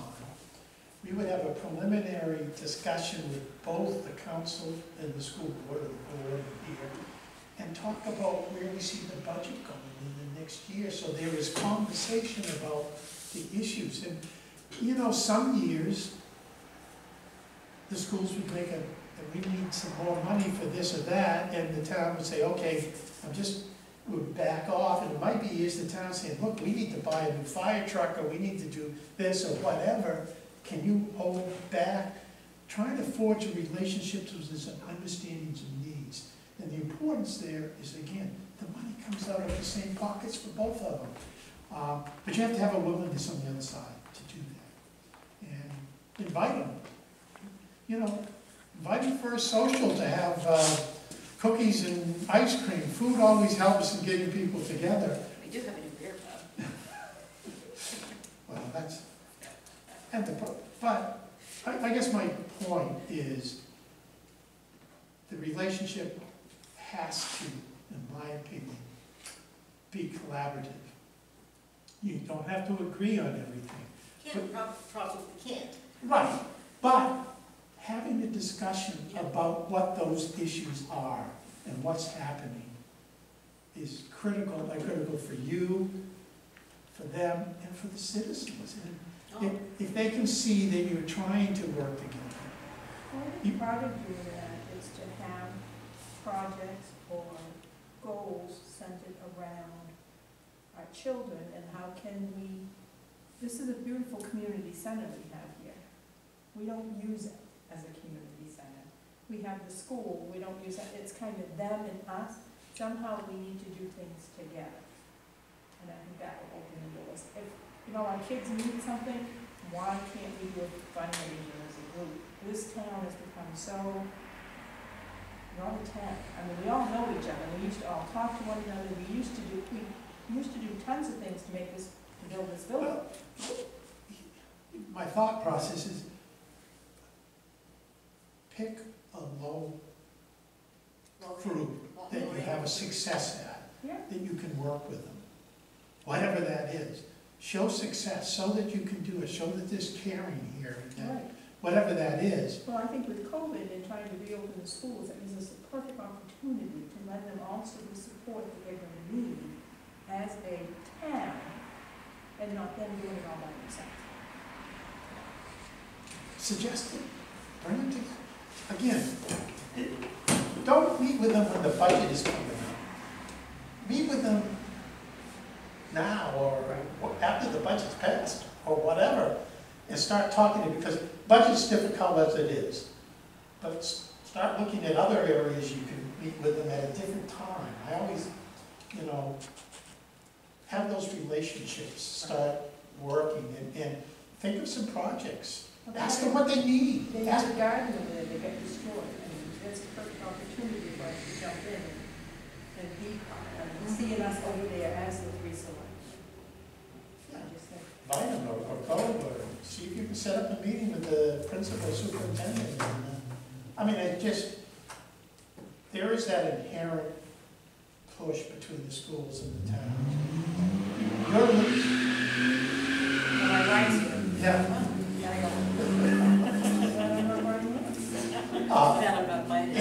It's probably a little easier for you to do this, in my opinion, than having an RSU where you have members from all the communities.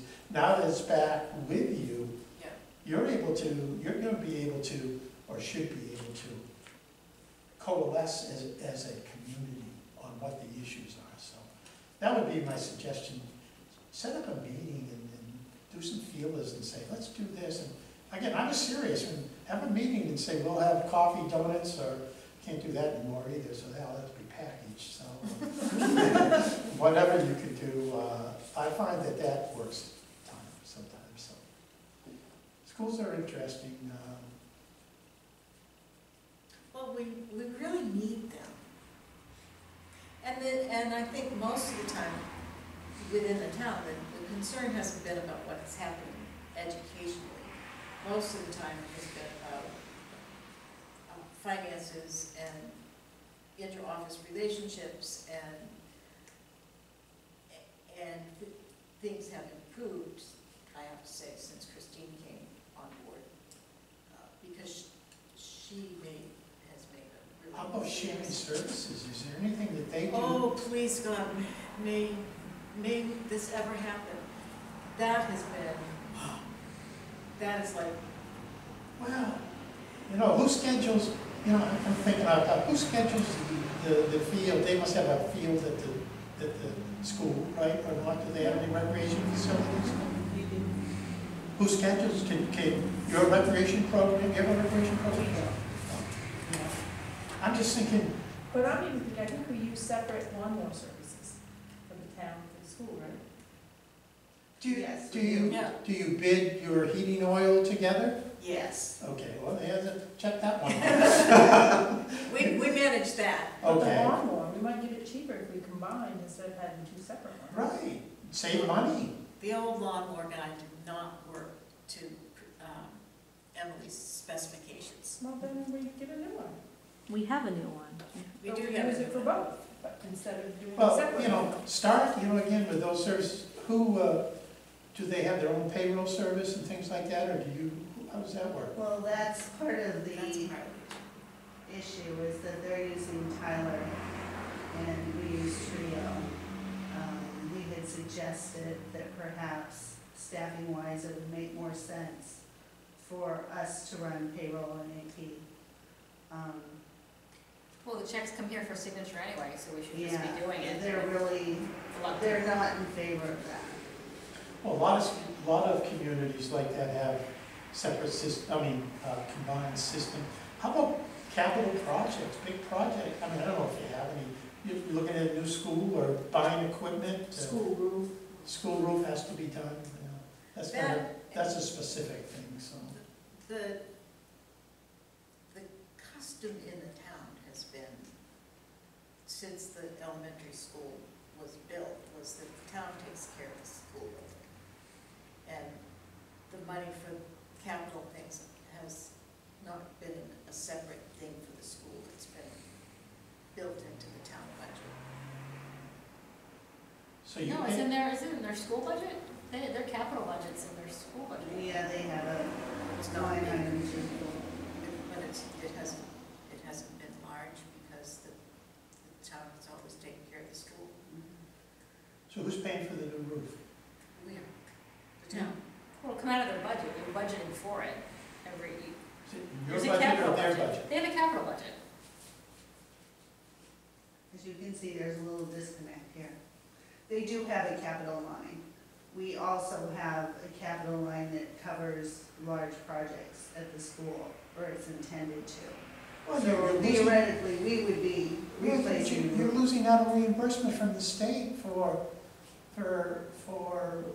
their costs. The state gives them some reimbursement for what they do, and they've got to see, my opinion, they've got to see all the costs that are for running that school, and if Right. the town's paying for it, that's not, unless they report it, I don't know if they do, Yeah, there's a form that has to be sent in, I don't know all the ins and outs of it. Mhm. But isn't that something the town manager should know, and if they don't give her access, I mean, she needs to learn the in and outs, and if they won't let her in, Well, We have more work to do. Well, we've requested access to have, they have open seats on their Tyler Technologies platform, that we could actually have our town treasurer work on that, so she could actually pull in the payroll and pull in items, and they've just been reluctant to grant us access.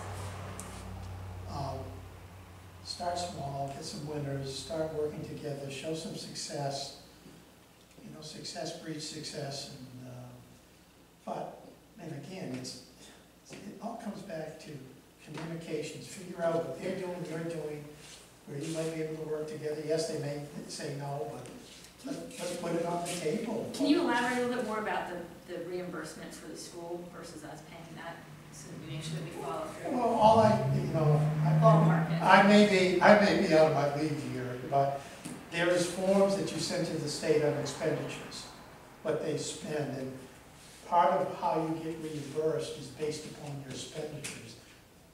You get money from the state to. Not We're much. minimum Not receivers. much. Okay. We're a rich coastal town. Your valuation's too high, that's the problem, I Right. know that. I'm just saying, I would ask the question, I would just ask the question, Right. are all the costs associated with the school, that money is going out, reported to the state? That's all, just to find out.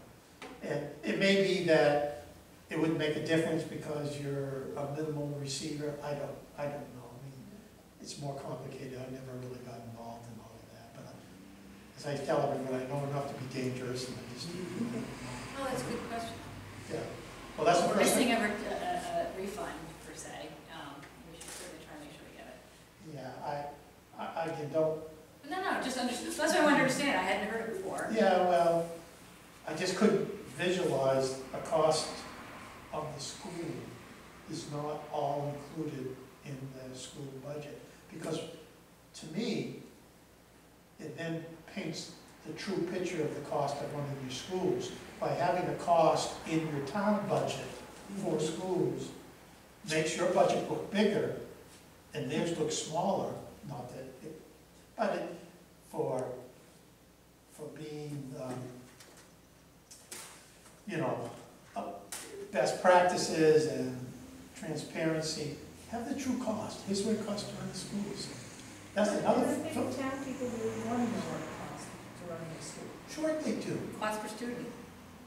Yeah, and, you know, but if there are costs there, then tradition might be tradition, but, you know, I could make a good argument We're that, paying 97% of our town budget towards the school. We need to know that. Yeah. And it's not actually What? 85%. We allocate a certain amount to tuition the kids out, and what's it costing them to run a smaller school? yeah, there's two issues. There's, now you must have a bus service too? Mhm. Yeah, okay. Do they, is that, they must have a contract for bus service? We do. It's probably one and a half, right? I Yeah. suspect. Works. So that's my suggestion that schools are, again, you know, the issue becomes today with everybody's concern about resources and funding and taxes, it just makes sense to look at all opportunities where communities can either work together with each other or work together with entities within their community, like the school board, and say, it just makes sense. And to me, the public wants you to do that. That's what they're looking for you to do. Oh, yeah, that's why they elected us. And not only that, when we hired Christine, one of the things that I really wanted her to do was look at, you know, what was available for grants and funding, and she should also be able to do that for the educational system, but I think they would say, I can tell you my history is grants for a public school system are limited in terms of what I've seen out there. I think so, but I think with COVID, I'm not sure. Well, things change, yeah. Yeah. Yeah, things change. I'm not sure and, they're really utilizing everything that's available. Maybe you to get a be done. computer for everybody through a grant. With COVID, it's. Yeah, I mean, seriously, Yeah. you know? Do you get to use their gym if you want? They have a gym over there? Yes. You That's do. where our public meeting is. You pay for it?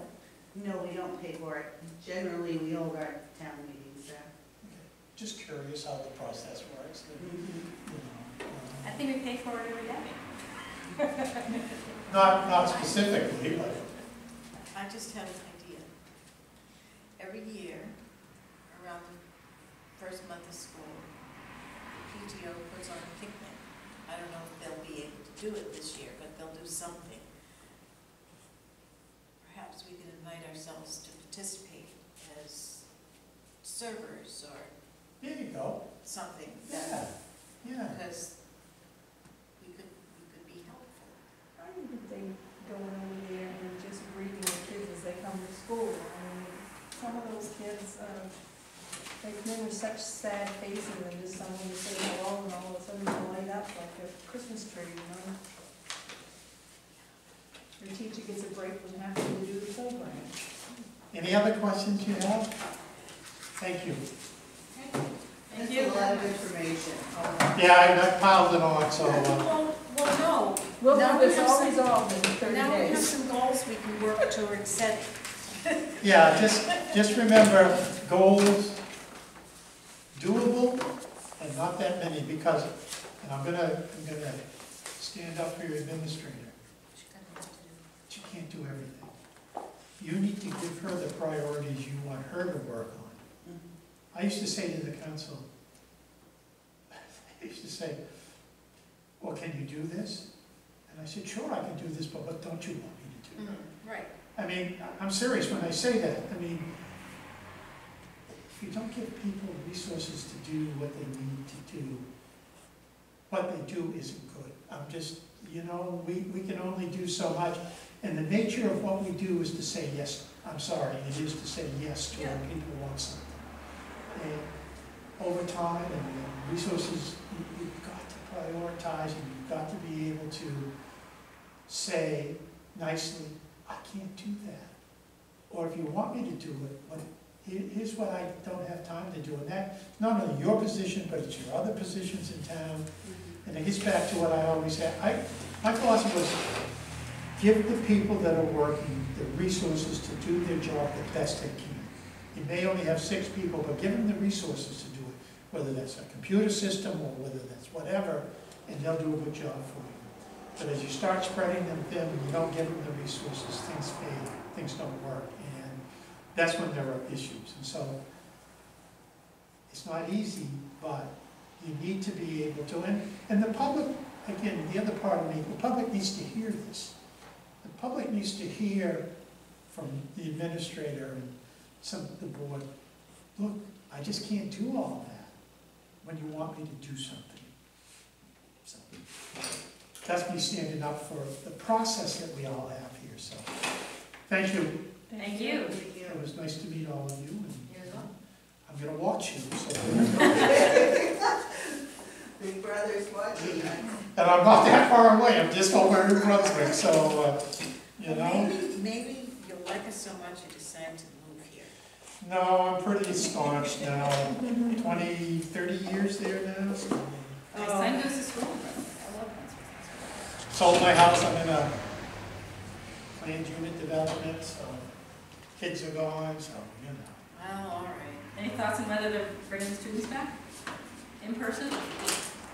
I really purposely don't get involved in Brunswick after being there for 20 years. Oh. You know, once I left, I'd watch and see, but I just don't get involved. I think they will bring the students back because I think we've done a good job in the state of Maine of controlling this. Yeah. So my thought is, if it continues to be as it is, they'll do something to bring students back. Now, whether that's full-time or every other day, I don't know, but that's my guess. I don't know. I don't know anybody who doesn't want kids back in school, But they want to. except maybe a few kids. I think a lot of this, they have to have. Thank you. to go back. Again. Thank you. Thank you. You're welcome. Very helpful. So do we have, And the other, That's just correspondence. That's, okay. FYI. That's just. Thank you. Thank you. thank you, good night. We didn't approve our minutes. We should, Yes, please do that. Motion that we approve our minutes as written. second, all in favor? Was that for the whole consent agenda? You got it. Yeah, that's amended. So we can pay the bills. I have a letter to Chet and Barbara Swain Ah, for signature. we had discussed this, when we were talking about what a great room this was, so I thought, gee whiz.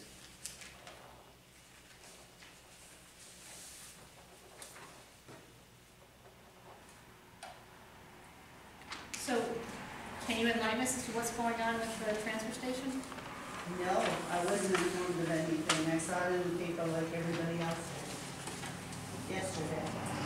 So, my concern is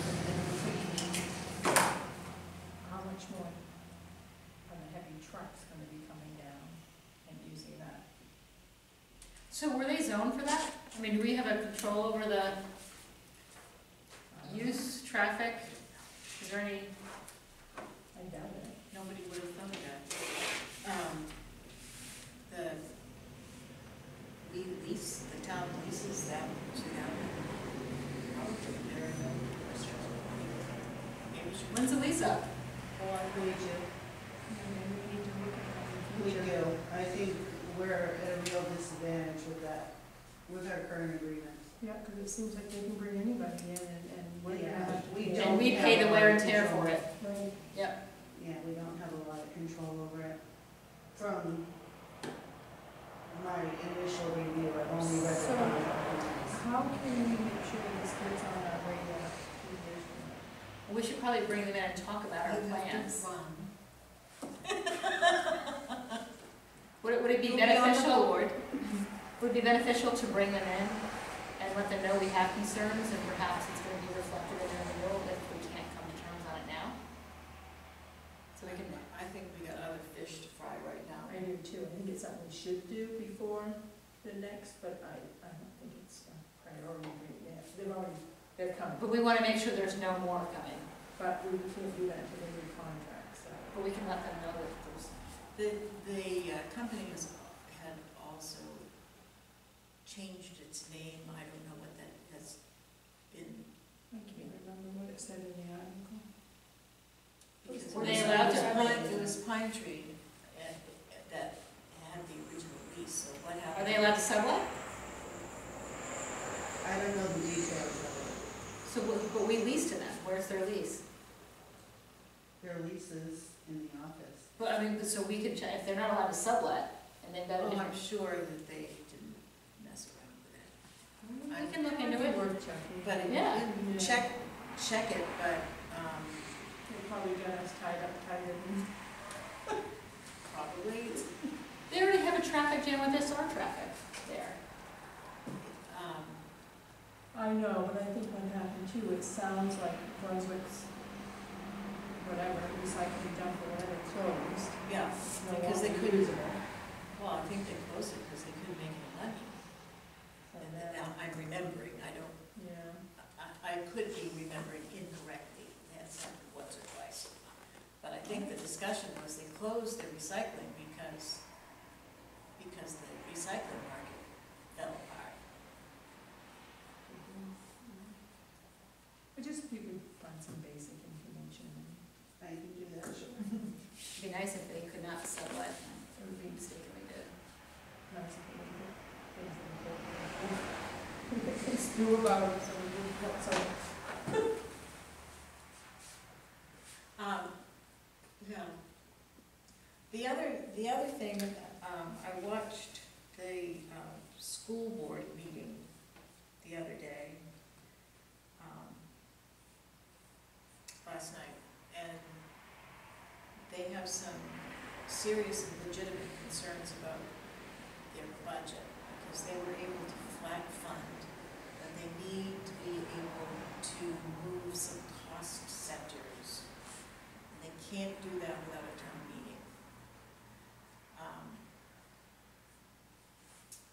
We may not be able to have a town meeting because we're still on 50 people. It hasn't gone to 100 as, and probably won't, because this, no.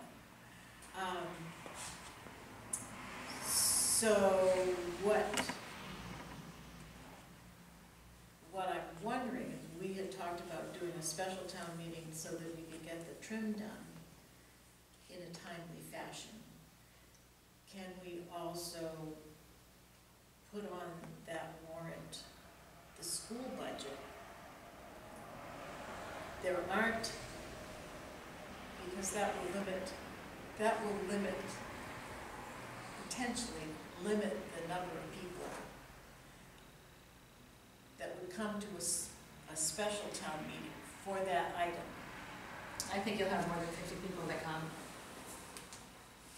We have not had, So we're just moving funding lines around, is that what you're Yeah. saying?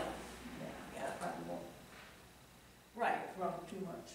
no, and they're flat funding, so. No, if people understand why they need to do it, Right. Right, I think that we could tackle that. We could tackle the trim, it should be pretty straightforward. I spoke with Sally about the fire truck article, and we Yeah. do need to do something there, yeah. so we can include that. Do But we keep the have- meeting very brief, just dealing with the issues that we, Do we Need have to to, deal with. when we voted to have the same budget as last year, do we have to continue with that? I mean, all other items, do we still have to fund them the way we did last year, or can we bring in?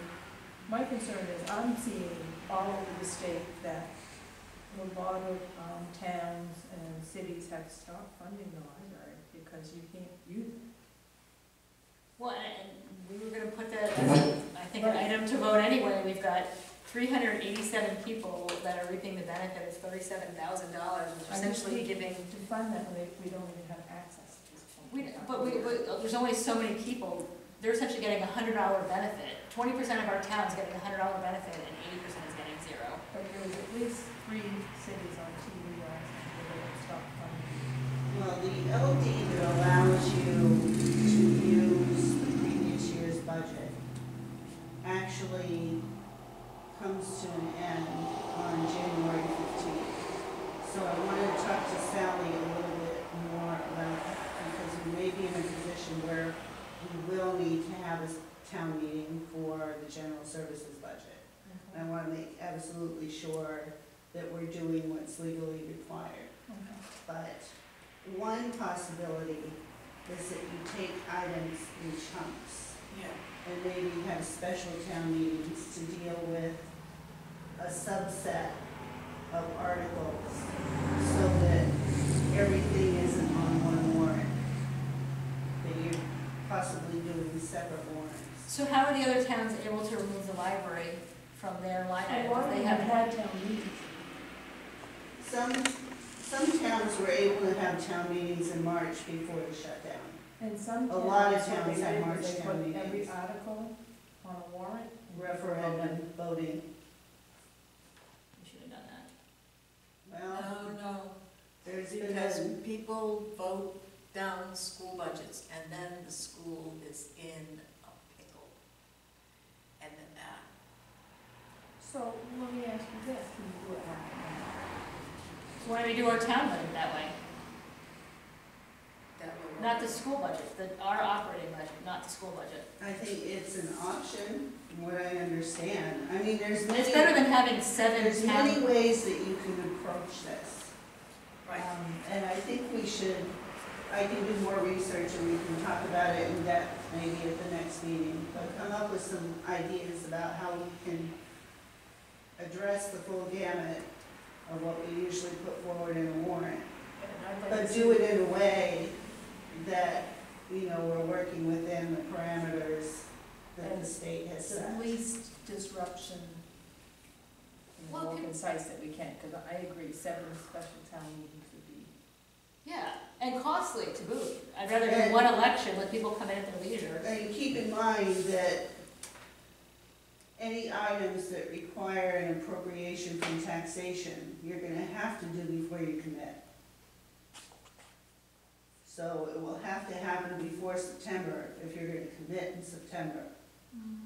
So there's strict parameters that we're trying to work within. And it's not gonna be an easy decision, and there's probably no right answer. Yeah. So maybe we put the school budget piece is changing line items, or not the budget. Correct. Right. And that's the voting item. This is just a change of line item, the number's not You changing. have. I'm not done. And then the second piece would be that we have our budget, the town operating budget that we pay for, and those could be line item votes, where the school budget's a one line. This is voting to change the line item allocations, not the amount.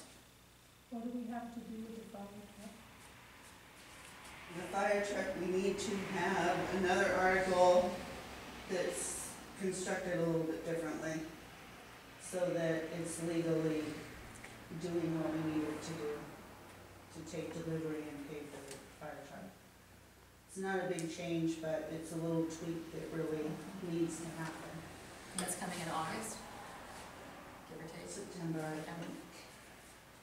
We run out of time. Yeah, we have. And these aren't easy decisions, but I'll try to get as much information to you about the process as I can within the next few weeks. How hard is it to throw another election or voting platform together? open town meetings, open special town meetings are very straightforward and easy. But like a voting, like where you have voting in that? No, open town meeting, Okay. show of hands. And Carly can tell you if it's referendum, I'm not sure what the rules are with the referendum, but it's a longer process. Longer, and it's a far more expensive process because you have to have people tally each individual vote.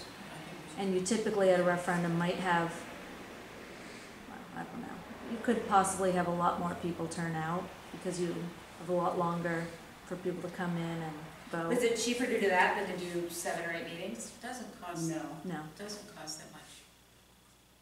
So this- but you will need to find a moderator for 7 or 8 meetings, because I can tell you right now, I haven't been able to find one. So we'll need to find someone to moderate town meeting. So I put think on an your election's thinking a better way to caps. I saw at one time you had, saw some name and I was kind of surprised. I'll have to look through it on book, because I think that person potentially do it again. I was kind of surprised you had her, it was a female. But it was in one of our old town books, I'll have to look. Is, our neighbor down the road not available? Why am I forgetting his name? He did it last year. He is not interested in doing another meeting now. No, I don't think we should overanalyze it tonight. I need to I get don't some more either, but I information to think you. that we're running out of time, and I Yeah. think that we should be meeting every week until September. To make some decisions here. I think we're gonna run out of time, and we're gonna be in trouble. I agree. I'm trying to remember, the calendar doesn't work for us, because it's like 3 weeks until we would be scheduled to meet again. Right. August 6th, that's a long time. That, yeah, Mhm. and I think we do need to figure out what we're gonna do about how to get the school budget passed with the least agony.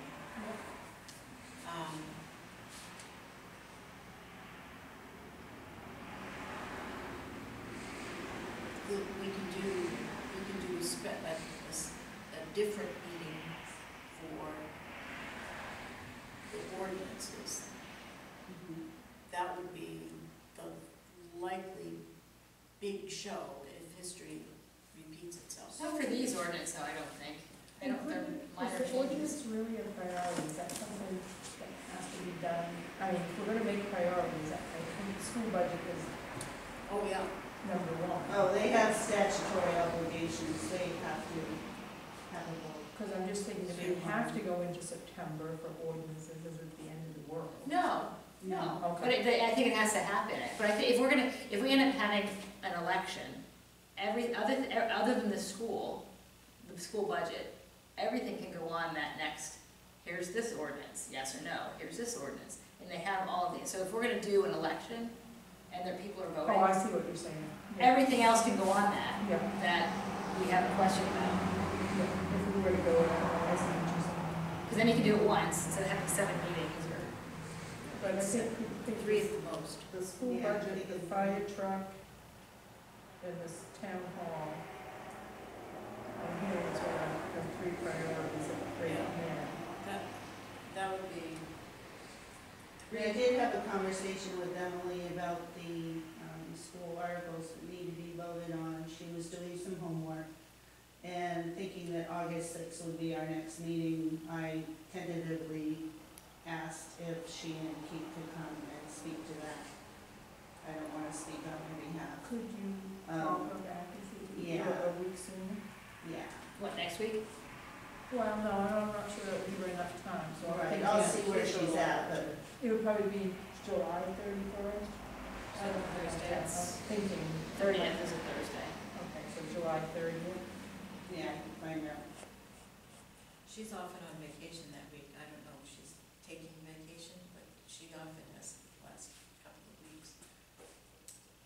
So let's meet with Emily when she can meet.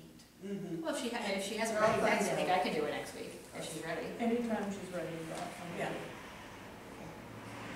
Yeah. I'm potentially gone the week of August 10th for vacation, so. But, So we'll try not to make any major decisions that week. that was one of our scheduled meetings, so I booked it. Right.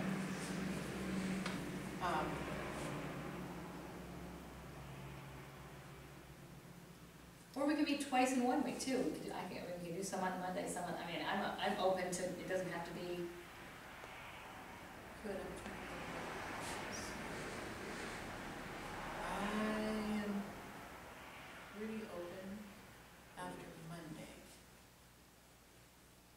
So, I'm so open. if we can figure out, let Emily know that we can meet according to the school board's needs to set up a way to get their budget passed. Except not the week of 10. But she was already planning on the 6th, but if we can get this done earlier, Right. that relieves a lot of anxiety on their heads, and they've got enough anxiety to deal with. Yeah, and she may already know what she needs to do. And then that has to go to Sally though, doesn't it, for approval or no? No, that's not part of our process. But you said you had to speak to Sally about. About how to set up warrants and so forth, for the way that we. Making sure that we're doing everything that's legally required in holding a town meeting. Since the LD expires on January 15th, I don't know that we can not vote on a town budget. So I need to find that out. Would seem to me that we would be on some very thin ice if we tried to do a partial, either, if we tried to pass some budget by vote and not the rest of the budget. Well, I think it all has to be by vote, it's just Yeah. how are we gonna present that Right, vote. knowing that we're going to still commit in September. Right. What's the point of dealing with general services budget after commitment? Right. If theoretically we might ask to appropriate more in taxation. It's Yeah. counterintuitive, the whole thing is. So I want to make sure that we're doing what we need to do. Amen. Oh, what a nightmare this is. And we don't even know if this is the end of the nightmare. It's not. I mean, good Lord. It's improving though. Always be In 2 positive. states. Only. We're in Maine, that's all that matters right now. Yeah, until you guys start going to Massachusetts. Unfortunately, we can't stop people at the river. Right. You better be over there. Julie has some revenue information for each of you. I was wondering how. We were 20,000 off last week, I think, which is certainly. Yeah, but all cars exceptional. have to be registered by what, 15th of this month? I think we're almost there, aren't we? Yeah, it would be yesterday. That would be yesterday. Was it the 15th of this month or this month? She extended it to August 10th. The August 15th 10th. deadline was for Bath City Council had their own requirements. Oh, okay. So, we should get some money in. I'm gonna come down and donate some. We appreciate that. So where are we for, our excise? Do you know, year-to-year comparison? Well, we started a new year, so. How do we leave off, We're 20,000 down for 1920. That's not bad. That's not That's bad. amazing. But it is, it's pretty incredible. and then, but now we have 26 in this month. Right. But I think with everybody having to get their vehicles registered. It'll we kick should it up, see a boost, yeah. Yep.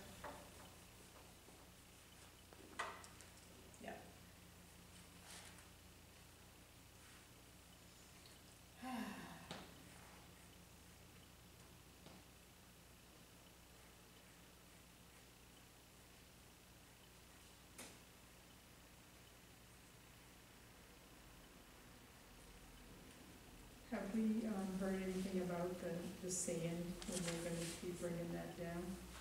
By the end of August. That's all they said, it's even about. Yeah. The way the weather's been, I'm glad we did that, because the weather has been so funky. Absolutely. Imagine. Almost 4 inches of rain. Well, Well, I guess, we have a lot to think about. Shall we go home and think? I'm not gonna go home and think, I'm not gonna close my eyes. Don't think too much. Are we not having an executive session? I don't know that we need one. Okay. Just on the, No, I just thought it was on the agenda. well, we usually list it on the agenda, just in case. I make a motion that we adjourn. A second? All in favor? Scram. And you see the biggest